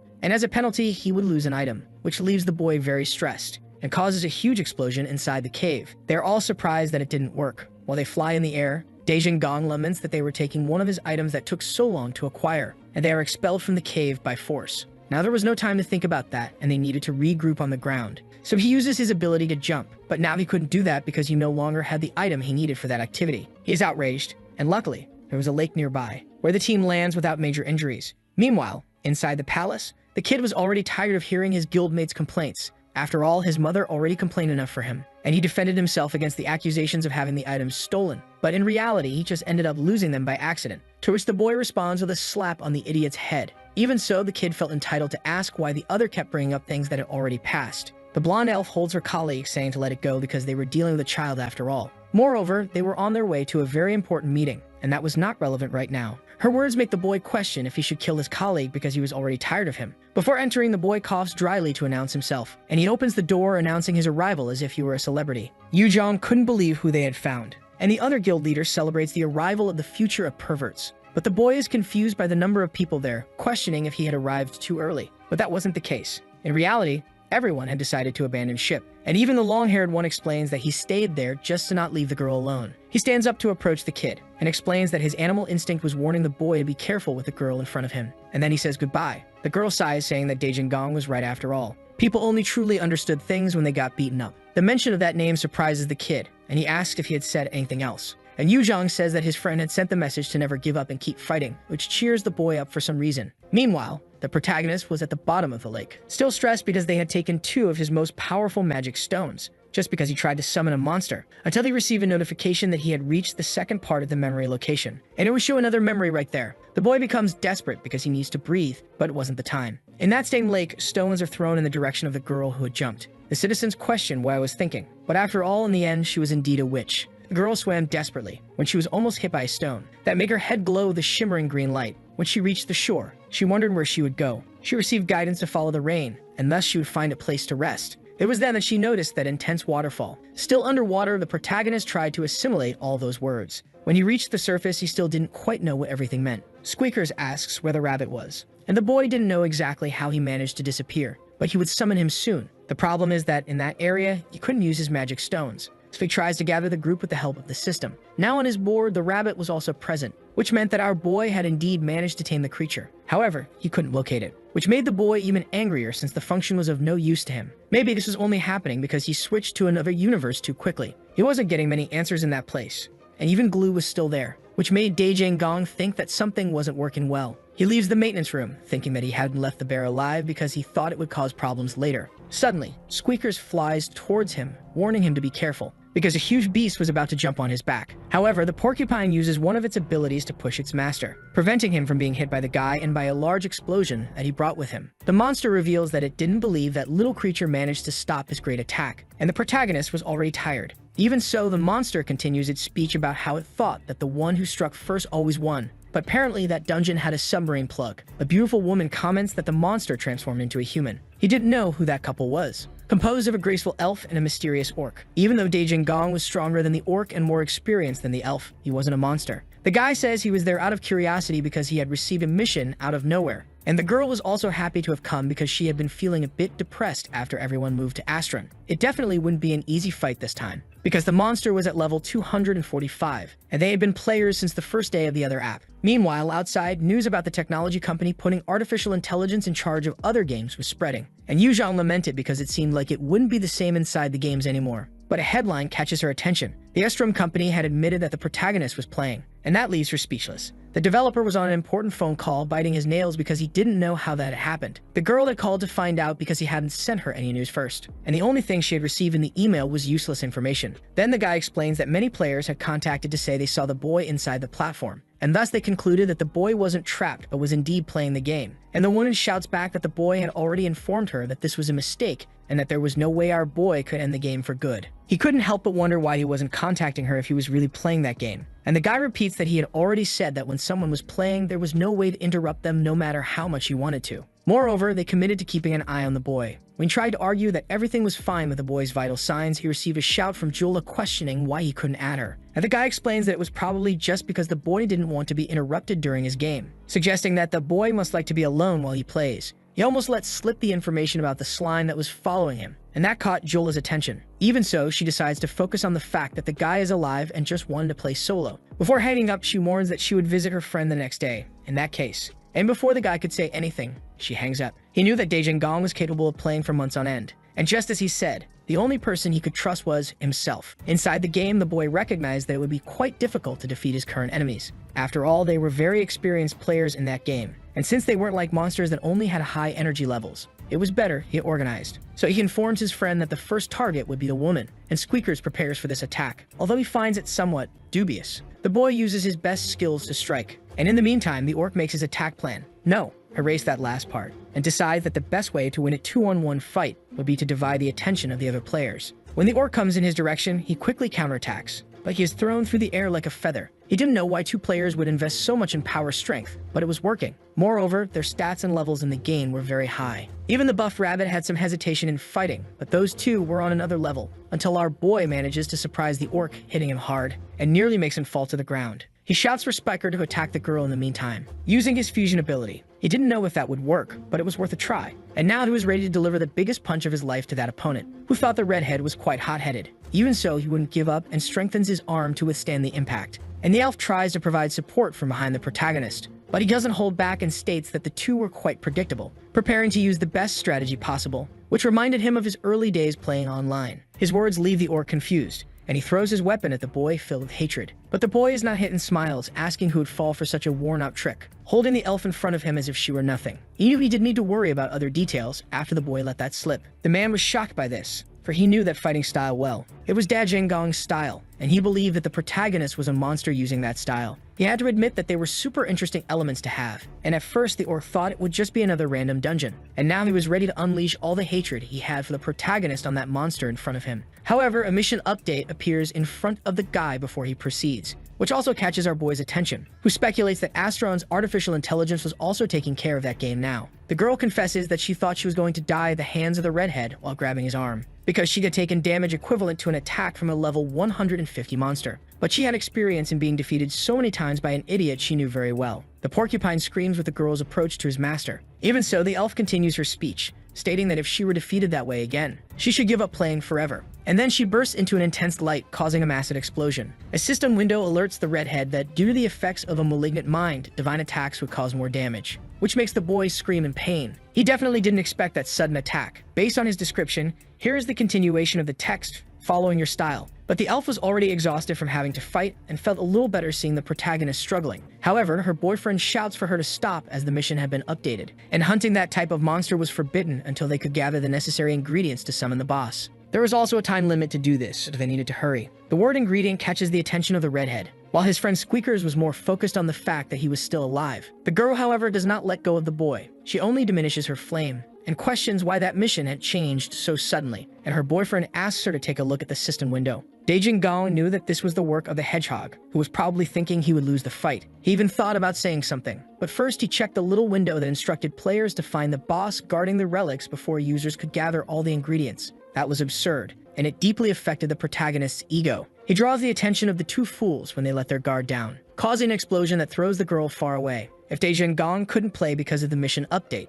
then he would make sure to find the ingredients before the two of them. The little one asks if he at least knew where he was going, and the boy replies that he would probably find what he needed, in the place where the witch used to be. Inside the guild building, the friends gathered and asked if everyone had seen the article about Daejin, as if it weren't enough that everyone was feeling down for having lost the last lessons. Yujong comments that since this news came out, there has been chaos among the guild members in the other game trying to switch universes. And it wasn't just that, users were wondering if this could be part of a spoiler or something like that. And Chirin complains that no one heard her when she said that. The online community could only talk about the raid leader, and there were more sightings of him than Flickr expected. Moreover, Daejeon tried to comment that most of these photos didn't even show their friend's face, so it could just be editing. But the blonde says it could be the same way. And Yuzhong apologizes for not taking it seriously before. There were several funny posts about these sightings popping up, but the reports from people who actually encountered Daejin seemed to be true. Yuzhong hated to admit it, but what they knew was that the boy had been a beta player and might not know if it was true. But there were people listening, which suggested that he never disappeared to begin with. And Flickr gets stressed asking why the friend hadn't contacted them and questions if he might have grown tired of the guild. But Yuzhong didn't think that was the case, and maybe he just couldn't get in touch. Maybe he was planning something grand to make a big revelation. The friends knew his way of being. Only Tak couldn't come to terms with the fact that all the guild members were searching for the redhead and still hadn't found him. But his colleague says that maybe they had passed by him and didn't notice. Still, Marcella thought it was strange that they couldn't get in touch in any way, and maybe Asura and company was trying to take advantage of this situation. And Yujong says that exactly for that reason, she was thinking of splitting the team to handle the whole situation. Flicker and the blonde should look for Daijin Gong while the other two leveled up, and she takes the opportunity to invite Tak to visit the Asura and company the next day. In the middle of the woods, the rabbit tried to calm down. He knew that hiding place was obvious and the redhead would find him soon. After all, he was a very wicked and clever guy too. Suddenly, the protagonist appears behind the creature and keeps asking what he had called him for, complaining about his ingratitude because he had pity on him, took him as a servant, and now was being betrayed. But the rabbit explains that he wasn't any kind of double agent or anything like that. He was just working on his final mission, which he hadn't completed before. And he takes the opportunity to ask why Daijin Gong wasn't looking for the relic and the boss. Setting the first part aside, the redhead questions how he knew about the existence of that boss. And the buff rabbit realizes he has said too much again. Daijin Gong crouches down to ask if he already knew about these two things, and the boy swears he didn't know anything about the boss. Meanwhile, Squeakers was digging into the ground, which he thought was very strange. Since he didn't know anything about the boss, Daijin Gong insists that the relic was there, and it was just when the hedgehog found something on the ground. The rabbit gets frustrated because they shouldn't have found anything yet,